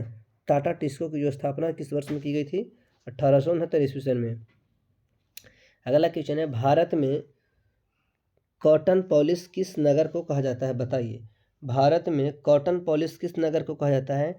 तो चेन्नई जो है, चेन्नई को कहा जाता है कॉटन पॉलिश। भारत के किस नगर को कॉटन पॉलिश कहा जाता है? तो ये कहा जाता है चेन्नई को। सी से चेन्नई, सी फॉर कैट। अगला क्वेश्चन, गन्ने के 10 टन रस कितनी चीनी बनाती है? गन्ने के 10 टन रस जो है कितनी चीनी बनाएगी? तो ये आधा बनाती है। गन्ने का रस आधा चीनी बनाती है, यानी 10 टन रस जो है 5 टन चीनी बनाएगी। कितना टन टन टन टन चीनी बनाएगी? तब 5 टन टन टन टन चीनी बनाएगी। अगला क्वेश्चन है आपका, रेडीमेड वस्त्र पार्क की स्थापना कहाँ की गई थी? तो रेडीमेड वस्त्र पार्क की जो स्थापना है ये आपको की गई थी सुखो माजरी गांव में। किस गांव में की गई थी? सुखो माजरी गांव, सुखो माजरी गांव, सुखो माजरी गांव, सुखो माजरी गांव में। अगला क्वेश्चन है, कच्चे माल पर आधारित नहीं होने वाला उद्योग क्या कहलाता है? तो कच्चे माल पर जो है फुटलूस उद्योग जो है कच्चे माल पर आधारित नहीं होने वाला उद्योग है ना। फुटलूस उद्योग जो है, फुटलूस ये फटफटाइत रहता है, फुटलूस फेंक उद्योग है। फुटलूस जो है कच्चे माल पर आधारित नहीं होने वाला उद्योग है, यानी आंसर हो जाएगा इसका सी फॉर चाचा। अगला क्वेश्चन है आपका, नेपा नगर किस उद्योग के लिए प्रसिद्ध है? तो हम आपको जानकारी के लिए बता दें एग्जाम में आने के लिए भी कि नेपा नगर जो है, नेपा नगर अखबारी कागज के लिए प्रसिद्ध है। नाम नेपा नगर, बोढ़ा का आंसर, बोढ़ा का अखबारी कागज। नेपा नगर किस लिए प्रसिद्ध बा? अखबारी कागज के लिए। अगला क्वेश्चन है, भद्रावती में कौन उद्योग स्थापित है? भद्रावती में कौन उद्योग स्थापित है? रासायनिक खाद का उद्योग। ये हो जाएगा रासायनिक खाद का उद्योग, यानी ऑप्शन सी फॉर काइट। इनमें कौन छोटे पैमाने का एक उद्योग है? लगता है क्वेश्चन ये दोहरा के आ गया है, सॉरी दोबारा आ गया है। तब हो जाएगा इसका आंसर, गुड़ उद्योग भी एक छोटा उद्योग ही है। गुड़ उद्योग छोटे पैमाने का, उसमें तो खिलौना उद्योग था, छोटे पैमाने का जो है गुड़ उद्योग भी है। अगला क्वेश्चन है आपका, देखिए ऑप्शन पे डिपेंड करता है। इस क्वेश्चन को देखिए आप, चीनी उद्योग एक बड़ा उद्योग है, लौह इस्पात उद्योग भी बड़ा है, सूती वस्त्र उद्योग भी बड़ा है। ये ऑप्शन में खिलौना उद्योग अगर नहीं है तो ये तीनों से छोटा हमारा गुड़ उद्योग जा रहा है। ऐसे भी आप खोज करके आप ऑप्शन को टिक कर सकते हैं। अगला क्वेश्चन है आपका कि जूट उद्योग के सबसे अधिक कारखाने कहाँ मिलते हैं?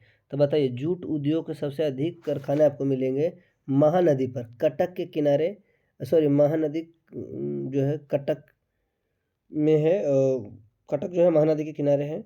यानी जूट उद्योग का सबसे अधिक कारखाना कहाँ मिलता है आपको? जूट का सबसे अधिक कारखाना कहाँ मिलेगा? महानदी के तट पर। कहाँ मिलेगा आपको? महानदी के तट पर। अगला क्वेश्चन है आपका, बिहार राज्य के किस क्षेत्र में चीनी की अभी क्षेत्र में चीनी का अधिकतर मिलें स्थापित है? बिहार राज्य के किस क्षेत्र में जो है, बिहार राज्य के किस क्षेत्र में चीनी की अभी क्षेत्र में चीनी की अधिकतर मिलें पाई जाती है? तो ये पटना के आसपास में पटना के आसपास में, आप गया भी कह सकते हैं। पहले गया में था एक चीनी मिल, हालांकि अभी ये नहीं है। पटना के आसपास में, किस क्षेत्र में मेरे दोस्त? पटना में। इनमें कौन कृषि आधारित उद्योग नहीं है? तब क्वेश्चन को आप ऑप्शन पढ़ेंगे, पता आपको चल जाएगा कि कौन नहीं है। जूट उद्योग कृषि मतलब खेती होबे करता है। चीनी उद्योग गन्ना की खेती हो ही जाता है। सूती वस्त्र के लिए जूट पटसन ये सब का हो ही जाता है। सीमेंट उद्योग करने के लिए आपको खेती करने की कोई ज़रूरत नहीं है, यानी ऑप्शन सी जाएगा इसका आंसर। आभूषण निर्माण किस प्रकार के उद्योग का उदाहरण है? आभूषण निर्माण जो है ये आपका छोटे पैमाने का उद्योग है। आभूषण निर्माण जो है छोटे पैमाने का उद्योग है। महाराष्ट्र का चीनी उद्योग, उद्योग हो जाएगा वहाँ पर, उद्योग हो गया है उद्योग। महाराष्ट्र का जो चीनी उद्योग है, महाराष्ट्र का जो चीनी उद्योग है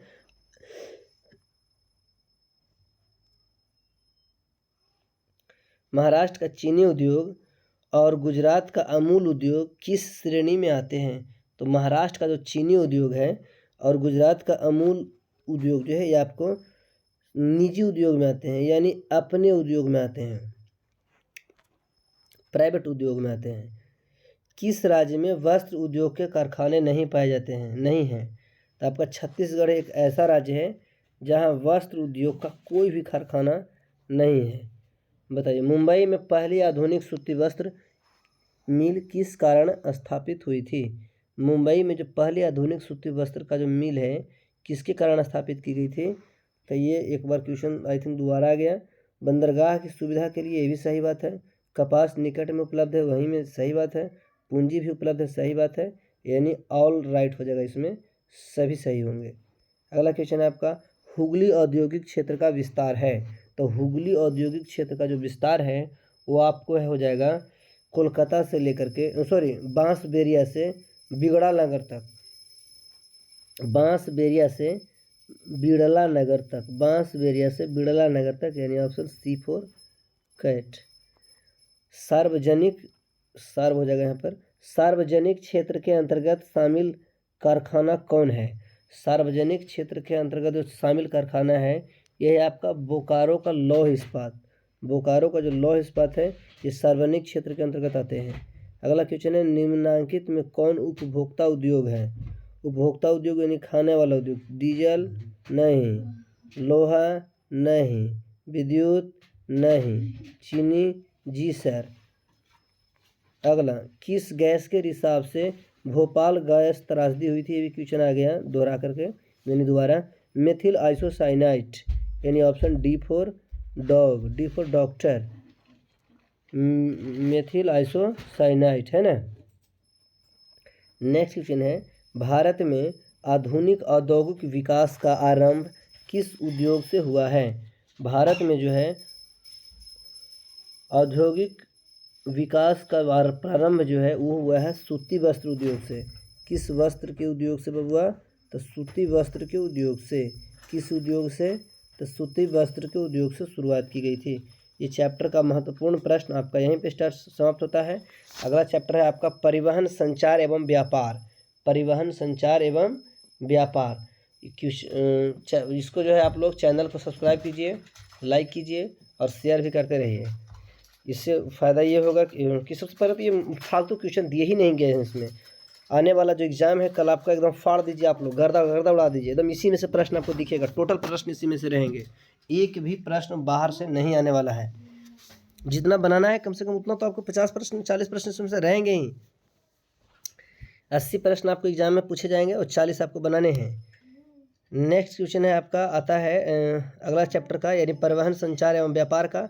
तो ये क्वेश्चन है आपका, स्वर्णिम चतुर्भुज महामार्ग से संबंधित नगर है। तो स्वर्णिम चतुर्भुज जो है महामार्ग से संबंधित नगर जो है आपका वो है आपका चेन्नई। कौन है बंधु? चेन्नई। कौन है आपका? चेन्नई है ना, चेन्नई। नेक्स्ट क्वेश्चन है आपका, भारत का सर्वाधिक विदेशी व्यापार किस मार्ग से होता है?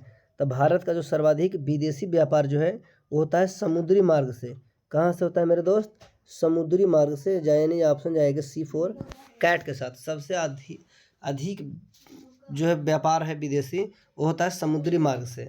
अगला क्वेश्चन है आपका, पक्की सड़कों की लंबाई की दृष्टि से प्रथम स्थान पर कौन सा राज्य है? तो पक्की सड़कों की लंबाई की दृष्टि से प्रथम स्थान पर जो राज्य है वो है आपका महाराष्ट्र। महाराष्ट्र जो है सबसे अमीर शहर भी कहा जाता है इंडिया का, इसलिए सबसे अधिक पक्की सड़कें आपको महाराष्ट्र में देखने के लिए मिलेगी।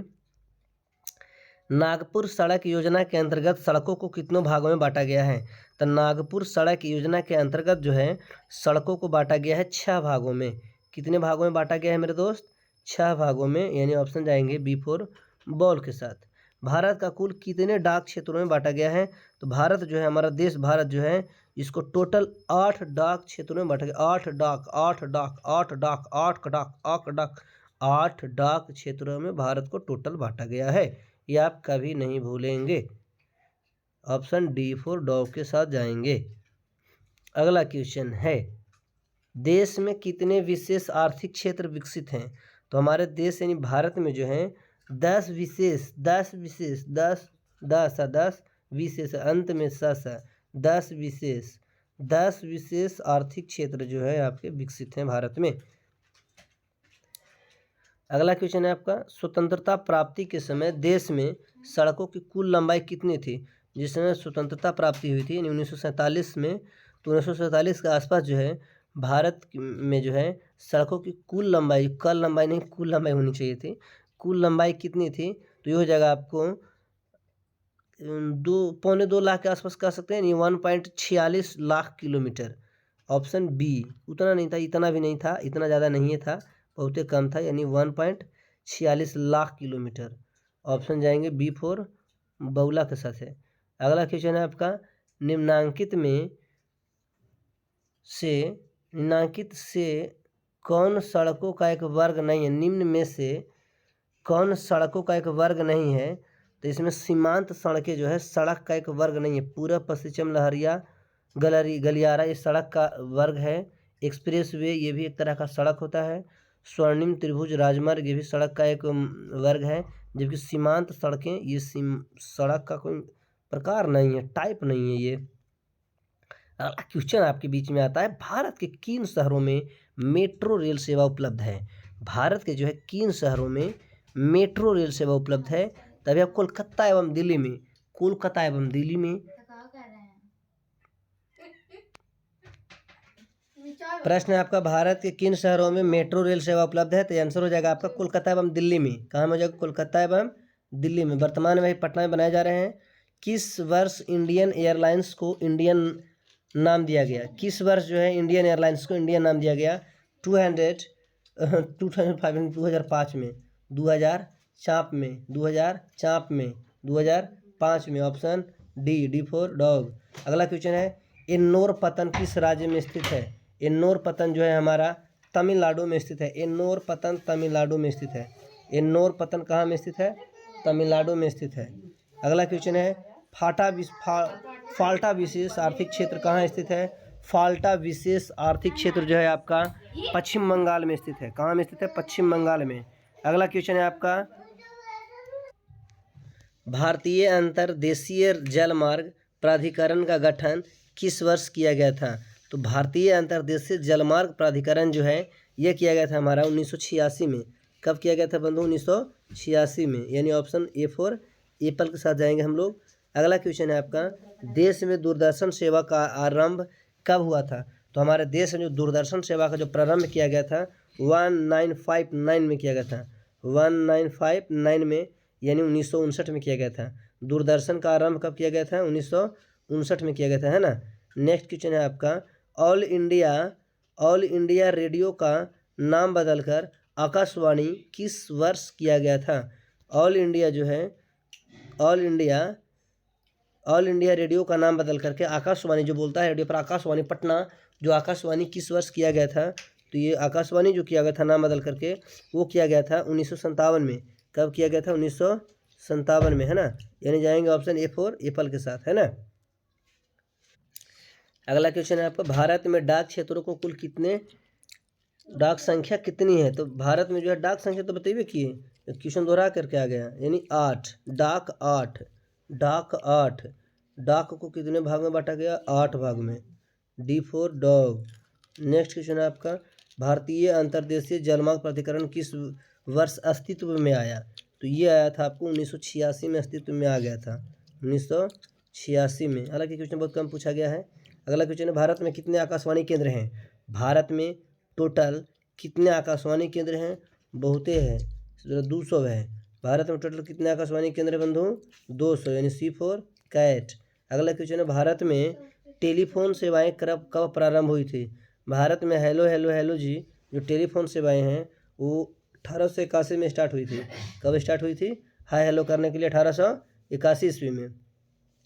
अगला क्वेश्चन है आपका, इनमें कौन व्यापारिक केंद्र गंगा नदी के तट पर स्थित है? इनमें कौन व्यापारिक केंद्र जो है गंगा नदी के तट पर स्थित है? तो जबलपुर जो है, जबलपुर कौन है आपका? जबलपुर जो है यानी ऑप्शन सी गंगा तट पर स्थित है ना। अगला क्वेश्चन है आपका, दिल्ली से कोलकाता तक की राष्ट्रीय राजमार्ग किस नाम से प्रसिद्ध है? तो दिल्ली से कोलकाता तक के जाने के जो राष्ट्रीय राजमार्ग है वो है नेशनल हाईवे 2 यानी NH2 के नाम से प्रसिद्ध है, यानी नेशनल हाईवे 2 के नाम से प्रसिद्ध है। जाएंगे ऑप्शन बी के साथ। अगला क्वेश्चन है आपका, इनमें कौन परिवहन का मार्ग नहीं है? इनमें कौन जो है परिवहन का मार्ग नहीं है? परिवहन का मतलब होता है आने जाने का, यानी सड़क का मार्ग। तो सड़क तो परिवहन का मार्ग है, ये है। जल से तो आ जा करवे करते हैं। वायु से, वायु का परिवहन का मार्ग हो सकता है ढोने का मार्ग यानी भेजने का मार्ग। आकाश नहीं है, ये परिवहन का मार्ग कौन नहीं हो जाएगा? आकाश नहीं होगा, यानी ऑप्शन डी के साथ। भारत में सबसे ऊंची सड़क कहाँ मिलती है? तो भारत में जो सबसे ऊंची सड़क देखने के लिए मिलेगा आपको, ये मिल जाएगा लेह में, लद्दाख। लेह कहाँ में पाया जाता है? लद्दाख में बहुत ही ऊंचा ऊंचा सड़क आपको मिलेगा, डर लगने लगेगा देखने में। इसीलिए कहते हैं जोड़े को बाहर लेह में मत भेजिए। पक्की सड़कों, अगला क्वेश्चन है आपको, पक्की सड़कों की सबसे अधिक लंबाई किस राज्य में है? तब पक्की सड़कों की सबसे अधिक लंबाई आपको महाराष्ट्र में मिलेगा। सबसे अधिक सड़क भी महाराष्ट्र में है यहाँ पे, है ना। अगला क्वेश्चन है आपका, नागपुर सड़क योजना किस वर्ष बनाई गई थी? तो नागपुर सड़क योजना जो है 1943 में बनाई गई थी। नागपुर सड़क योजना कब बनाई गई थी मेरे दोस्त? 1943 में। देश में राष्ट्रीय राजमार्गों की कुल संख्या कितनी है? तो पर देश में जो है राष्ट्रीय राजमार्गों की कुल संख्या जो है 228 है, यानी 228 है। टोटल कितने राष्ट्रीय राजमार्ग हैं भारत में? 228। अगला क्वेश्चन है आपका, देश का सबसे लंबा राष्ट्रीय राजमार्ग कौन है? देश का जो है सबसे लंबा राष्ट्रीय राजमार्ग है वह है NH7, NH7 national highway number 7। अगला क्वेश्चन है आपका, राष्ट्रीय राजमार्ग 7 यानी NH7 जो है वाराणसी से किस स्थान तक जाता है? NH7 जो है वाराणसी से जाता है कन्याकुमारी तक। बताइए, तभी तो कहा जाता है कितना लंबा है। कहाँ तक जाएगा? वाराणसी से कन्याकुमारी तक, यानी ऑप्शन डी फॉर डॉग। अगला क्वेश्चन है, किस राज्य में राष्ट्रीय राजमार्गों की लंबाई सबसे अधिक है? किस राज्य में राष्ट्रीय राजमार्गों की लंबाई सबसे अधिक है? तो यह AP में। कहाँ में है? AP में, आंध्र प्रदेश में। कहाँ में आपका? AP एक मैथ का चैप्टर है, AP में। भारत में रेल परिचालन की शुरुआत कब की गई थी? भारत में जो है रेल परिचालन की जो शुरुआत की गई थी वो की गई थी 1853 में। कब की गई थी मेरे दोस्त? 1853 में की गई थी, यानी जाएंगे ऑप्शन नंबर सी के साथ, है ना। अगला क्वेश्चन है कि हिमसागर एक्सप्रेस कन्याकुमारी से किस स्टेशन तक जाती है? हिमसागर एक्सप्रेस जो गाड़ी का नाम है, कहता है कि कन्याकुमारी से किस स्टेशन तक जाती है? तो ये कन्याकुमारी से जाती है जम्मू तवी तक। कहाँ तक जाती है ये? जम्मू तवी स्टेशन तक। भारतीय रेल मार्ग कितने गेजों में बांटा गया है? बहुत बार पूछा गया सवाल है ये। भारतीय रेल मार्ग को जो है, भारतीय रेल मार्ग 3 बार है, यानी 3 गेजों में। कितने गेजों में? भारतीय रेल मार्ग यानी 3 गेजों में बांटा गया है। भारतीय रेल मार्ग कितने जोन में बांटा गया है? तो भारतीय रेल मार्ग को 16 जोनों में बांटा गया। कितने जोनों में बांटा गया टोटल? ये भी बहुत अच्छा सवाल है। भारतीय रेल मार्ग को कितने जोनों में टोटल बांटा गया? 16 जोनों में, है ना। अगला क्वेश्चन है कि पूर्वोत्तर रेलवे का मुख्यालय कहाँ है? पूर्वोत्तर रेलवे का मुख्यालय कहाँ है? तो ये है गोरखपुर में। कहाँ में है? आप लिखल देखोगे ट्रेन पर पूमरे यानी पूर्व मध्य रेलवे, वहीं से क्वेश्चन पूछा कि पूर्वोत्तर रेलवे का मुख्यालय कहाँ पर है? तो यह है आपका गोरखपुर, यानी डी फॉर डॉग, गोरखपुर में है। कहाँ में मेरे भाई? गोरखपुर में है। अगला क्वेश्चन है आपका, पूर्वी मध्य रेलवे का मुख्यालय कहाँ है? तो पूर्वी मध्य रेलवे का मुख्यालय वो हाजीपुर में। कहाँ में है? हाजीपुर में। हाजीपुर में केला बहुत ही मिलेगा आपको खाने के लिए। दक्षिण पूर्व मध्य रेलवे का दक्षिण पूर्व मध्य रेलवे का जो है मुख्यालय कहाँ है? यह है कोलकाता में। कहाँ में है आपका? कोलकाता में। अगला क्वेश्चन है, भारत में रेलवे स्टेशनों की संख्या कितनी है? अरे बाप रे बाप, भारत में रेलवे स्टेशनों की संख्या 6909 है। 6909 है, यानी ऑप्शन डी फॉर डॉ के साथ। उत्तर पूर्व रेलवे का मुख्यालय कहाँ है? उत्तर पूर्व रेलवे का जो मुख्यालय है हमारा वो है जयपुर में। उत्तर पूर्व रेलवे का मुख्यालय कहाँ में है मेरे बंधु? जयपुर में। असम बरौनी कानपुर पाइपलाइन से किस पदार्थ का परिवहन होता है? असम बरौनी कानपुर पाइपलाइन जो है इससे होता है पेट्रोल का। किस चीज़ का? पेट्रोल का परिवहन होता है, यानी पेट्रोल को ढोया जाता है इस पाइपलाइन से। असम बरौनी कानपुर पाइपलाइन जो है इससे क्या ढोया जाता है? पेट्रोल ढोया जाता है। अगला क्वेश्चन है बाबू लोग आपका, हावड़ा और कोलकाता किस नदी के तट पर स्थित है? तो हावड़ा और कोलकाता जो है ये हुगली नदी पर हो जाएगा। कहाँ हो जाएगा आपका? कलकत्ता हुगली नदी। कलकत्ता हुगली नदी, है से हावड़ा, है से हुगली नदी, कलकत्ता भी हुगली नदी। अगला क्वेश्चन, राष्ट्रीय जलमार्ग संख्या 1 किस नदी पर विकसित है? राष्ट्रीय जलमार्ग संख्या 1 जो है ये आपका गंगा नदी पर विकसित है। कहाँ पर विकसित है मेरे बंधु? गंगा नदी पर। अगला क्वेश्चन है, राष्ट्रीय जलमार्ग संख्या 2 जो है ये सदियाँ किस स्थान तक विकसित है? ये है आपका धुबरी तक। किस जगह तक विकसित है ये? धुबरी तक। कहाँ है बंधु? धुबरी तक। अगला क्वेश्चन है आपका, राष्ट्रीय जलमार्ग संख्या 2 किस नदी पर स्थित है? ये क्वेश्चन आना चाहिए था। किस नदी पर स्थित है? तो ये है आपका ब्रह्मपुत्र नदी। राष्ट्रीय जलमार्ग संख्या 1 ये गंगा नदी पर है। राष्ट्रीय जलमार्ग संख्या 2 जो है ये आपका ब्रह्मपुत्र नदी पर है। किस नदी पर है ये? ब्रह्मपुत्र नदी। राष्ट्रीय जलमार्ग संख्या 1 गंगा नदी पर, जबकि 2 कहाँ में है? ये ब्रह्मपुत्र नदी पर है ना, यानी ऑप्शन बी फॉर बाउल। अगला क्वेश्चन, प्रदीप पतन किस राज्य में है? पारादीप पतन जो है ये पारादीप पतन जो है आपका उड़ीसा में है। पारादीप पतन कहाँ है? उड़ीसा राज्य में है, जिसकी राजधानी भुवनेश्वर है। वायु मार्ग का राष्ट्रीयकरण किस वर्ष किया गया था? वायु मार्ग का जो राष्ट्रीयकरण है ये किया गया था 1953 में। कब किया गया था मेरे बंधु? 1953 में। नेक्स्ट क्वेश्चन है आपका, किस पतन का नया नाम जवाहरलाल नेहरू पतन रखा गया था? किस पतन का नया नाम जवाहरलाल नेहरू पतन रखा गया था? यह है आपका मुंबई का। किसका हो जाएगा ये आपका? मुंबई का, है ना। नेक्स्ट क्वेश्चन है आपका, भारत का कितने देशों के साथ द्विपक्षीय विमान सेवा समझौता है? भारत का कितने देशों के साथ द्विपक्षीय विमान सेवा समझौता है? तो 103 देशों के साथ। कितने देशों के साथ मेरे बंधु? 103 देशों के साथ, है ना। कितने देशों के साथ? 103 देशों के साथ। अगला क्वेश्चन है आपका, भारत का समुद्र तट कितना किलोमीटर लंबा है? भारत का जो समुद्र तट है ये आपको 7,515 किलोमीटर है, लंबा है। 7,515 किलोमीटर, पॉइंट में समथिंग है, कोई मतलब नहीं है। 7,516 किलोमीटर लंबा है। देश में बृहद पतनों की कुल संख्या कितनी है? देश में जो है बड़े पतनों की टोटल संख्या 12 है, यानी 12 है। कितने बंधु?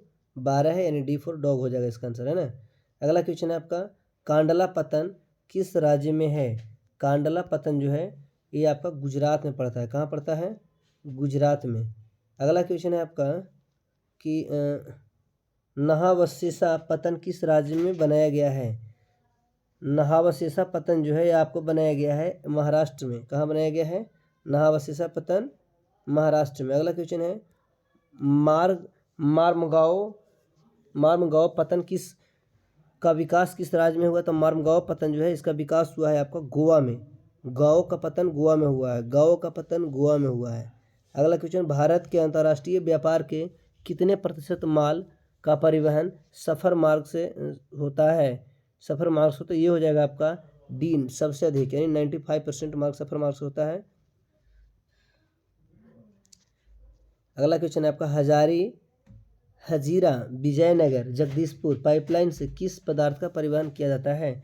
हजीरा विजयपुर जगदीशपुर पाइपलाइन से किस पदार्थ का परिवहन किया जाता है? किस पदार्थ को ढोया जाता है? गैस को ढोया जाता है। किस चीज़ को ढोया जाता है मेरे बंधु? गैस को। अगला क्वेश्चन है, नागपुर सड़क योजना में भारत में सड़कों को कितने वर्गों में बांटा गया है? नागपुर सड़क योजना में भारत की सड़कों को कितने वर्गों में बांटा गया है? तो 4 भागों में। कितने भागों में बंधु? 4 भागों में। अगला क्वेश्चन है, देश में सड़कों की कुल संख्या कितनी है?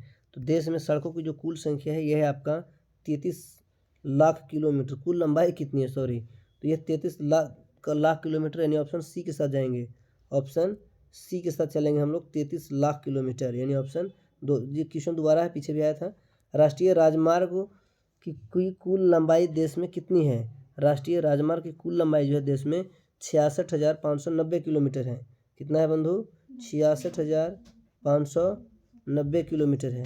अगला क्वेश्चन है आपका, स्वर्णिम चतुर्भुज महामार्ग की लंबाई कितनी है? स्वर्णिम चतुर्भुज जो है महामार्ग की जो लंबाई है 5,846 किलोमीटर है। कितना है? 5,846 किलोमीटर है। देश में रेल मार्गों की कुल लंबाई कितनी है? तो देश में जो है रेल मार्गों की कुल लंबाई है आपका 63,327 किलोमीटर। 63,327 किलोमीटर, ये सबसे अधिक ही होता है। आप सबने से अधिक देखे, मार दीजिए कोनों को देख के। भारत की पहली रेलगाड़ी कितने किलोमीटर के लिए चलनी थी? बहुत अच्छा क्वेश्चन ये भी। भारत की जो पहली रेलगाड़ी है ये आपको चलाई गई थी 34 किलोमीटर के लिए। कितने किलोमीटर चलाई गई थी पहली बार? 34 किलोमीटर। भारत की पहली रेलगाड़ी जो है 34 किलोमीटर चलाई गई थी। देश में नौकायन योग्य जलमार्गों की कुल लंबाई कितनी है? क्वेश्चन पूछता है कि देश में नौकायन जो है कितनी है कुल लंबाई इसकी? तो 14,500 किलोमीटर। अगला क्वेश्चन है आपका, संचार की सबसे ऊंची सड़क कहाँ है? संसार की तो संसार की सबसे ऊंची सड़क जो आपको मिलेगा वो मनाली से लेह तक मिलेगा। मनाली से लेह तक मिलेगा। अगला, ग्रैंड ट्रंक रोड किस नाम से जाना जाता है? तो हमारा जो ग्रैंड ट्रंक रोड जो है ये आपको ना जाना जाता है NH1 और NH2 के नाम से। NH1 एवं NH2 के नाम से। अगला क्वेश्चन है, पर्वतीय भाग में किस प्रकार के रेल मार्ग पाए जाते हैं? तो पर्वतीय भाग में पाया जाता है संकरी लाइन। कैसे लाइन पाए जाते हैं बंधु? संकरी लाइन, यानी ऑप्शन बी फॉर बॉल। अगला क्वेश्चन है आपका, इनमें कौन सड़कों का वर्ग नहीं है? इनमें जो है कौन जो है सड़कों का वर्ग नहीं है? तो इसका आंसर हो जाएगा आपको स्वर्णिम त्रिभुज महामार्ग। स्वर्णिम त्रिभुज महामार्ग, यानी ऑप्शन सी। नेक्स्ट क्वेश्चन है आपका, सबसे लंबी दूरी तय करने वाली रेलगाड़ी का नाम क्या है? सबसे लंबी दूरी तय करवाने वाली रेलगाड़ी जो है यह हिमसागर एक्सप्रेस। कौन सी गाड़ी है ये? हिमसागर एक्सप्रेस। अगला क्वेश्चन है, इलाहाबाद में किस रेलवे जोन का मुख्यालय है? इलाहाबाद में जो है आपका ये जो है उत्तर मध्य रेलवे का मुख्यालय है। इलाहाबाद में किसका मुख्यालय है? उत्तर मध्य रेलवे का। अगला क्वेश्चन है आपका, हुबली में किस रेलवे जोन का मुख्यालय है? हुबली में किस रेलवे जोन का मुख्यालय है? तो ये हो जाएगा आपको दक्षिण पश्चिम। क्या हो जाएगा आपका? दक्षिण पश्चिम, यानी answer C for cat. Next question है आपका, पश्चिमी तट पर केरल में कौन सा राष्ट्रीय जलमार्ग विकसित है? तो ये हो जाएगा आपका आंसर सी, यानी राष्ट्रीय जलमार्ग संख्या 3। राष्ट्रीय जलमार्ग संख्या 3। रा से राष्ट्रीय, ज से जलमार्ग, स से संख्या 3। अगला क्वेश्चन है आपका, भारत के पहले समाचार पत्र का नाम क्या है? तो भारत का पहले समाचार पत्र जो है ये आपका है बंगाल गजट। बहुत ही VVI क्वेश्चन है ये। कौन सा हो जाएगा? बंगाल गजट। नेक्स्ट क्वेश्चन है ये, निम्नलिखित किन शहरों में मेट्रो रेल सेवाएं दी जा रही है? निम्न में से किन शहरों में मेट्रो रेल सेवाएं दी जा रही है? तो ये हो जाएगा आपका कोलकाता और दिल्ली में। कोलकाता और दिल्ली में। नेक्स्ट क्वेश्चन है आपका, देखिए अगला चैप्टर बदल रहा है आपका। चैप्टर का नाम है बिहार कृषि एवं वन्य संसाधन। क्वेश्चन है आपका कि बिहार में कुल कितने अधिसंचित क्षेत्र में वन का विस्तार है? हम बार बार एक ही बात आपको लोग बोल रहे हैं कि आप जो है चैनल को सब्सक्राइब कर दीजिए और लाइक कर दीजिए, शेयर भी कर दीजिए। और क्वेश्चन देखिए, बिहार में कल हो गया है, यहाँ पे होना चाहिए था कुल। थोड़ा सा ये मिसप्रिंट है, लिखने में मिस्टेक हो गई है, प्रिंटर से दिक्कत हो गया है। होना चाहिए कुल, हो गया है कल। तो क्वेश्चन फिर से पढ़ेंगे हम लोग। बिहार में कुल कितने अधिसंचित क्षेत्र में वन का विस्तार है? तो 6,374 में किलोमीटर में। कितना? 6,374 किलोमीटर में। बिहार में नहरों द्वारा सर्वाधिक सिंचाई किस जिले में होती है? तो बिहार में जो है नहरें द्वारा सबसे अधिक सिंचाई जो होती है रोहतास जिला में होती है। बहुत VVI सवाल है ये, किस जिला में होती है? रोहतास जिला में नहर से सबसे ज़्यादा सिंचाई होती है। बाकी में बोरिंग करके काम चला लेता है लोग। बिहार में नहरों द्वारा सर्वाधिक सिंचाई किस जिले में होती है? ये हो जाएगा आपको रोहतास जिले में। किस जिले में होती है? रोहतास जिले में। यानी क्वेश्चन दोबारा मिल गया हम लोगों को। नेक्स्ट क्वेश्चन है आपका, बिहार में कितने प्रतिशत क्षेत्र में खेती की जाती है? बिहार के कितने प्रतिशत क्षेत्र में खेती की जाती है? तो ये हो जाएगा आपका 60%। कितने परसेंट क्षेत्रों में? अगला है, बिहार के जूट उत्पादन में क्या हो रही है? तो बिहार के जूट उत्पादन में जो है गिरावट हो रही है। अब के लोग जो है उतना जूट उत्पादन नहीं कर रहे हैं ना।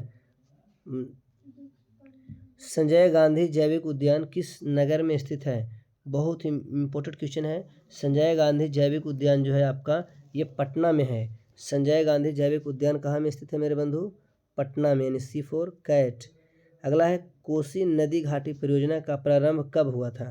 तो कोसी नदी घाटी परियोजना जो है इसका प्रारंभ हुआ था 1955 में, 1956 में। अगला क्वेश्चन है आपका कांवर झील स्थित है कहाँ में? क्वेश्चन है कि कांवर झील जो है ये कहाँ में स्थित है? तो इसका आंसर हम आपको बता दें कि कांवर झील जो है ये बेगूसराय जिला में है। कांवर झील जो है किस जिला में है बाबू? बेगूसराय जिला में। इनमें से कौन गन्ना उत्पादक जिला नहीं है? तो गन्ना उत्पादक जिला नहीं पूछा गया है, तो ये हो जाएगा रोहतास। रोहतास जो है गन्ना उत्पादक जिला नहीं है ना। यानी ऑप्शन डी फॉर डॉग। अगला क्वेश्चन है कि तंबाकू उत्पादन क्षेत्र है, इनमें से कौन जो है तंबाकू उत्पादन क्षेत्र है? तो हम बता दें आपको कि गंगा का दियारा जो है इसमें तंबाकू उत्पादन क्षेत्र है। अगला क्वेश्चन है आपका कुशेश्वर स्थान किस जिला में स्थित है? कुशेश्वर स्थान जो है आपका ये मिलेगा देखने के लिए दरभंगा में। बिहार के दरभंगा जिला में कुशेश्वर स्थान एक जगह है, मिलेगा आपको। गंडक परियोजना का निर्माण किस स्थान पर हुआ है? तो गंडक परियोजना का निर्माण जो है वाल्मीकि नगर में हुआ है। कहाँ में हुआ? गंडक परियोजना वाल्मीकि नगर में हो गया है। राज्य की कितनी प्रतिशत जनसंख्या कृषि राज्य में लगी हुई है? राज्य की कितनी प्रतिशत जनसंख्या जो है, तो थोड़ी देर पहले आपको मिला था, राज्य की कितनी प्रतिशत जनसंख्या जो है कृषि कार्य में है? तो 80%, 80% यानी 80% क्वेश्चन है ना आंसर। अगर ये ऑप्शन पर डिपेंड करता है कई बार। अगला है ये कि बिहार में सिंचाई का सबसे प्रचलित साधन क्या है? बिहार में जो है सिंचाई का सबसे प्रचलित साधन जो है ये है नलकूप। नलकूप यानी जो हम लोग बोर वगैरह करके करते हैं वो। अगला क्वेश्चन है कोसी परियोजना किस स्थान पर बराज बनाया गया है? बराज बनाया गया है, कोसी परियोजना जो है किस स्थान पर बनाया गया है? सीधे से वाले से होना चाहिए था, तो हनुमान नगर में। हनुमान नगर में कोसी परियोजना जो है किस स्थान पर बनाया गया है? हनुमान नगर एक जगह का नाम है, वहीं में। अगला क्वेश्चन है कि बिहार में जिलों की कुल संख्या कितनी है? जलो हो गया है, सॉरी यहाँ पे जिलो होना चाहिए था। बिहार में जो है जिलों की कुल संख्या कितनी है? तो 38। बिहार में जो है जिलों की कुल संख्या कितनी है आपका? 38। कहता कि सासाराम में किस जिला का मुख्यालय अवस्थित है? सासाराम में किस जिला का मुख्यालय अवस्थित है? तो रोहतास जिला का। सासाराम में किस जिला का मुख्यालय पाया जाता है? रोहतास जिला का सासाराम में है। अगला क्वेश्चन है सबसे कम वर्षा वाला जिला है? तो सबसे कम वर्षा जो है हमारा बक्सर में होता है। कहाँ में होता है सबसे कम वर्षा? कहाँ होता है? बक्सर में। कहाँ होता है? माफ़ी चाहूँगा, ये जो सवाल आया था कि सबसे कम वर्षा का जिला जो है, थोड़ा कन्फ्यूजन है इसमें, ये हो जाएगा किशनगंज जिला। सबसे कम वर्षा वाला जिला कौन सा हो जाएगा आपका? किशनगंज जिला। नेक्स्ट है आपका कि कौन सी नदी बिहार का शोक कहलाती है? तो ये कोसी नदी जो है बिहार का शोक कहलाती है। पटना से लखीसराय तक का निम्न क्षेत्र क्या कहलाता है? तो पटना से लखीसराय तक का जो निम्न क्षेत्र है ये आपको कहलाता है जल्ला। पटना से लखीसराय तक का जो क्षेत्र क्या कहलाता है? जल्ला। क्या कहलाता है आपका? जल्ला। इनमें कौन सी नदी सालों भर जल पूर्ति नहीं रहती है? तो इसमें से जो है चीर एक ऐसी नदी है, इनमें से कौन सी नदी जो है सालों भर जल पूर्ति नहीं रहती है? तो ये चीर नदी हो जाएगा इसका आंसर, चीर नदी। अगला क्वेश्चन है कि बिहार में कौन फसल साल भर में तैयार होती है, एक साल में? तो बिहार में जो है कौन सा फसल जो है एक साल में तैयार होती है? तो गन्ना। धान 3-4 महीने में हो जाता है। चना भी बहुत ज़्यादा समय नहीं लेता है। बाजरा भी 2-3 महीने में हो जाता है। जबकि गन्ना जो है, गन्ने की खेती लोग इसलिए अब कम करते हैं बिहार में क्योंकि इसको एक साल लग जाता है तैयार होने में। अगला क्वेश्चन है कि बिहार में किस प्रकार के वन पाए जाते हैं? तो बिहार में जो है हम लोगों को वन जो पाए जाते हैं वो पाए जाते हैं पतझड़ वन। बिहार में किस तरह के वन पाए जाते हैं? पतझड़ वन। अगला क्वेश्चन है बिहार की फसल सघनता कितनी है? तो बिहार की जो फसल सघनता है वह है 2.06। कितनी है ये? 2.06। 2 पॉइंट समथिंग कह सकते हैं, 2 पूरे भी कह सकते हैं, चलेगा। बिहार में बहुफसली भूमि का प्रतिशत कितना है? तो बिहार में बहुफसली का प्रतिशत जो है आपका 62.65% है, यानी लगभग 62.5%। अगला क्वेश्चन है आपका इनमें कौन रबी फसल है? इनमें कौन रबी फसल है? इसका जवाब हो जाएगा आपका जौ। इनमें कौन रबी फसल है बाबू लोग? जौ, यानी C फॉर कैट। डिपेंड करता है इसके ऑप्शन पे, कई बार गेहूं भी मिलता है लेकिन ये ऑप्शन में है नहीं, तो हम लोग ऑप्शन से लगाएंगे। अगला क्वेश्चन है आपका, गेहूं भी होता, अगर गेहूं ऑप्शन में होता, जूट जो है नहीं होगा, गन्ना भी नहीं होगा, मकई नहीं होगा, यानी जौ होगा। तो नेक्स्ट क्वेश्चन आपका, तरबूज जो है उत्पादन के लिए प्रसिद्ध है। तरबूज जो है और जो क्वेश्चन है ये रबी फसल आने वाला, तो रबी फसल में कई बार लोग ऑप्शन से कई बार केवल गेहूं याद कर लेते हैं, केवल गेहूं नहीं होगा, गेहूं भी हो सकता है, जौ भी हो सकता है, चना भी हो सकता है, मसूर हो सकता है, खेसारी हो सकता है, यानी सरसों हो सकता है। उस मौसम में उगाई जाने वाली सभी फसलें रबी फसल कहलाएगी, सीधी सी बात। अब डिपेंड करता है ऑप्शन पे, आप ऑप्शन में से किस किस को अलग कर पाते हैं। नेक्स्ट क्वेश्चन है आपका, तरबूज उत्पादन के लिए प्रसिद्ध स्थान है। तो तरबूजा उत्पादन के लिए जो प्रसिद्ध स्थान है ये है आपका भागलपुर। कहाँ में है? भाग भाग के तरबूजा उगाता है भागलपुर वाला ने। अगला क्वेश्चन है कि बिहार में वर्षा ऋतु कब होती है? बिहार में जो वर्षा ऋतु है ये आपको हो जाता है, बिहार में जो वर्षा ऋतु है ये जून से सितंबर तक, जून जुलाई अगस्त यानी जून से सितंबर तक चलता है वर्षा ऋतु मैक्सिमम, इससे ज़्यादा नहीं खींचता। जून से सितंबर बहुत अच्छा है। नहीं, नवंबर तक तो नहीं, नवंबर नहीं हो जाएगा, मई जुलाई ये भी गलत है, जून अक्टूबर नहीं नहीं, अक्टूबर भी नहीं, इतना आगे नहीं, सितंबर तक ही ठीक है भैया। अगला क्वेश्चन है आपका, बिहार में वर्षा का सामान्य औसत कितना है? तो बिहार में जो वर्षा का सामान्य औसत है ये 120 सेंटीमीटर है, सामान्य औसत यही वर्षा होती है बिहार में, इससे ज़्यादा कम नहीं होती, ज़्यादा हुई तो एक कम भी होती है लेकिन रेशियो में यही है 120। बिहार की आकृति किस प्रकार की है? तो बिहार की जो आकृति आपको देखने के लिए मिलेगा चतुर्भुज यूनियन मिलेगा, बिहार चतुर्भुजाकार है। कैसा है? चतुर्भुजाकार। सोशल साइंस, अगला क्वेश्चन है आपका, बिहार में हिमालय की, सोशल साइंस का ये अगला क्वेश्चन आपको जा रहा है पीडीएफ में, कि बिहार में हिमालय की कौन सी श्रेणी मिलती है? तो बिहार में जो है आपको हिमालय की मिलती है शिवालिक। कौन सी श्रेणी मिलती है? ये शिवालिक जो श्रेणी है ये बिहार में मिलती है। बिहार के मैदानी भाग में किस प्रकार की मिट्टी पाई जाती है? तो बिहार का जो मैदानी भाग है इसमें वाहित मिट्टी पाई जाती है, बह बह के जाए वाला मिट्टी, वाहित मिट्टी पाई जाती है। अगला क्वेश्चन, बिहार में जल का उपयोग किस काम के लिए होता है? तो बिहार में जो जल का जो उपयोग है वो होता है सिंचाई के लिए। सिंचाई के लिए किस चीज़ के लिए? जल विद्युत उत्पादन नहीं होता है, यातायात में जल का उपयोग नहीं होता है, मछली पालन में थोड़ा बहुत होता है, अपवाद में लेके नहीं चला जाता। जल विद्युत उत्पादन तो होता ही नहीं बिहार में, यातायात यानी चलने के लिए भी नहीं होता है जल का उत्पादन, जल का उपयोग, यानी विशेषता सिंचाई में। क्या चीज़ हो जाएगा आपका? सिंचाई में। क्या जाएगा आंसर आपका? सिंचाई, ऑप्शन ए फॉर एप्पल। अगला क्वेश्चन आइए, बिहार की कितनी भूमि कृषि के अंतर्गत आती है? बिहार की कितनी भूमि जो है कृषि के अंतर्गत आती है? तो 3/4 भूमि जो है अब कृषि के अंतर्गत आती है। बिहार की 3/4 भूमि किसके अंतर्गत आती है? कृषि के अंतर्गत। बिहार में मकई का सर्वप्रमुख उत्पादन क्षेत्र कौन सा है? बिहार में मकई का जो है सर्वप्रमुख उत्पादन क्षेत्र हो जाएगा ये है कोसी तट, कोसी के आसपास का, है ना। अगला क्वेश्चन है आपका कि बिहार में धान की उत्पादकता कितनी है? तो बिहार में जो धान की उत्पादकता है ये है 1.287 किलोग्राम हेक्टेयर प्रति हेक्टेयर, है ना। अगला क्वेश्चन है आपका, बिहार में कुल पशुधन कितना है? बिहार में जो कुल पशुधन है ये आपका है 407.83 लाख, 407.83 लाख। गंडक परियोजना का मुख्य उद्देश्य क्या है? तो गंडक परियोजना का मुख्य जो उद्देश्य हो गया था उस सिंचाई के लिए बनाया गया था गंडक परियोजना। अगला क्वेश्चन है, राज्य के किस क्षेत्र में थारू जनजाति पाई जाती है? तो राज्य के जो है उत्तर पश्चिमी क्षेत्र है जहाँ थारू नाम की जनजाति पाई जाती है। किस राज्य के निकट गंगा एकाएक दक्षिण की ओर मुड़ जाती है? किस स्थान के निकट जो है, किस स्थान के निकट जो है गंगा एकाएक दक्षिण की ओर मुड़ जाती है? ये हो जाएगा आपका राजमहल की पहाड़ी एक जगह है, राजमहल की पहाड़ी एक जगह जहाँ से बिल्कुल एकाएक दक्षिण की ओर मुड़ जाती है गंगा। कहाँ की ओर मुड़ जाती है? बिल्कुल दक्षिण की ओर। गंगा मैदान में मिट्टी की औसत गहराई कितनी है? तो गंगा मैदान जो है यहाँ में मिट्टी की जो औसत गहराई है वो है 2000 से 3000 मीटर। कितना हो जाएगा आपका? 2000 से 3000 मीटर, 2000 से 3000 मीटर, माफ़ी चाहूँगा 2000 से 3000 मीटर, है ना। ये हो जाएगा 2000 से 3000 मीटर। चलिए नेक्स्ट क्वेश्चन है आपका, सबसे लास्ट चैप्टर है आपका भूगोल का। ये बहुत ही कम क्वेश्चन इसमें आ जाएगा और बहुत ही महत्वपूर्ण क्वेश्चन इससे भी एग्जाम में पूछे जाते हैं। आइए 2-4-5 मिनट और लगेंगे, इसमें हम लोग ख़त्म कर लेंगे। आपका काम है चैनल को सब्सक्राइब करना, शेयर करना, लाइक करना।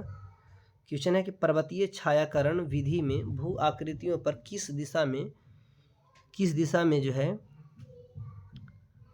दिशा से प्रकाश पड़ने की कल्पना की जाती है। तो ये हो जाएगा आपका आंसर हो जाएगा इसका दक्षिण पूर्व। कौन सा इसका आंसर हो जाएगा बाबू? दक्षिण पूर्व, है ना। नेक्स्ट क्वेश्चन आता है आपका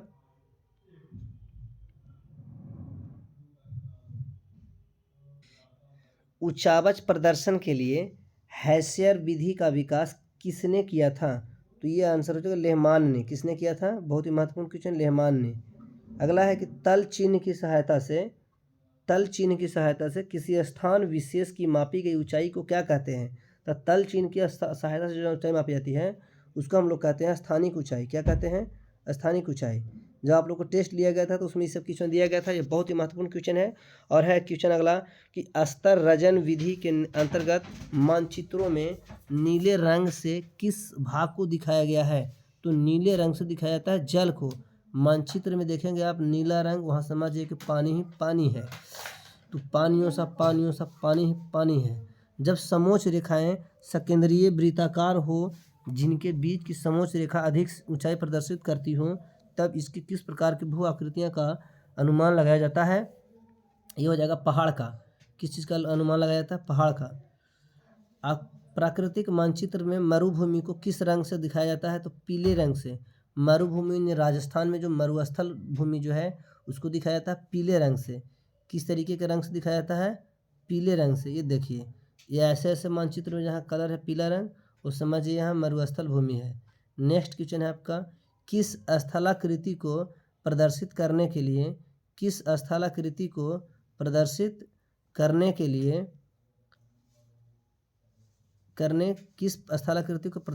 के लिए कंटूर रेखाओं द्वारा गोल या चौकोर आकृति बनाई जाती है तथा उनके बीच में दूर तक खाली छोड़ दी जाती है? तो ये पठार बनाने के लिए ऐसा किया जाता है। ऐसा किस चीज़ को बनाने के लिए किया जाता है बंधु? पठार को बनाने के लिए किया जाता है ना। नेक्स्ट क्वेश्चन है आपका उचावच प्रदर्शित करने के लिए हैसर विधि का विकास किस विद्वान ने किया था? तो ये क्वेश्चन थोड़ी देर पहले हम लोग को दोबारा आ गया। लेहमान ने किया था। किसने किया था? लेहमान ने।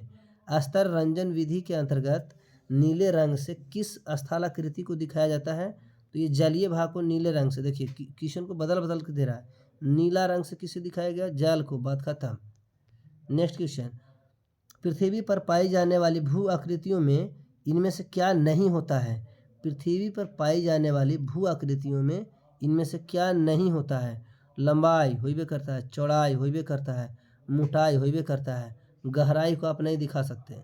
आप गहराई को नहीं दिखा सकते मानचित्र में कि मानचित्र में किस चीज़ की गहराई कितनी है।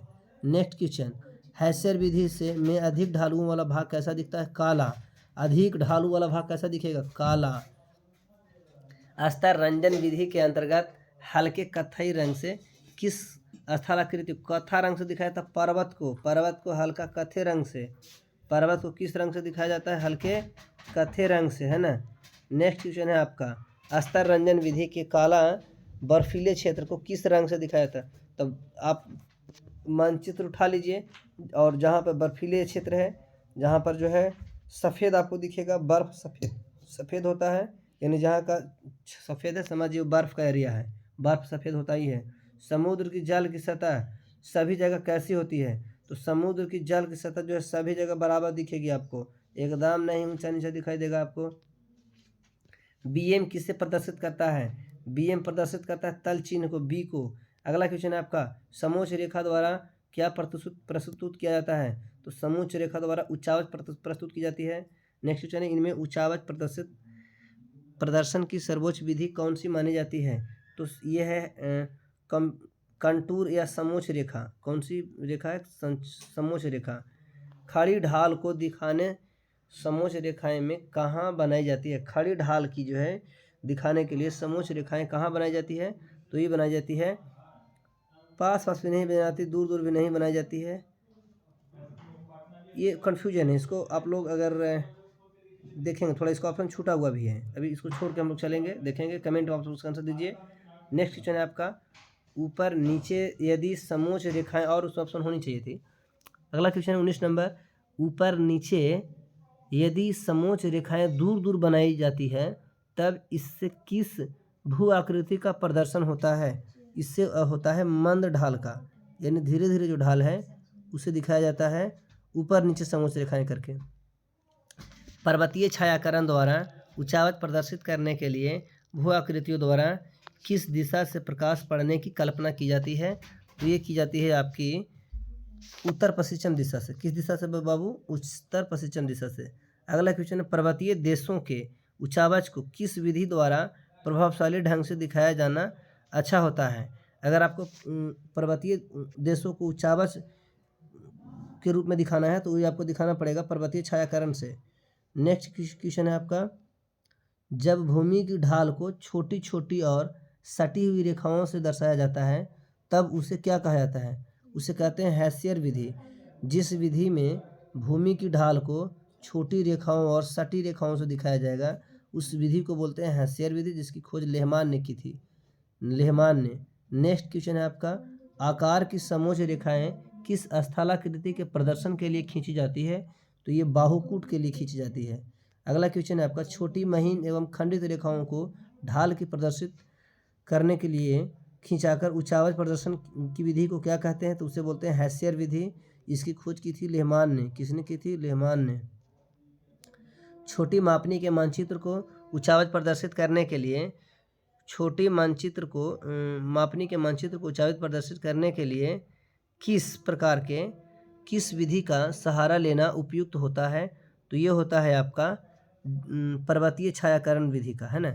अगला क्वेश्चन है आपका, कौन विधि ऊंचावच प्रदर्शन की विधि नहीं है?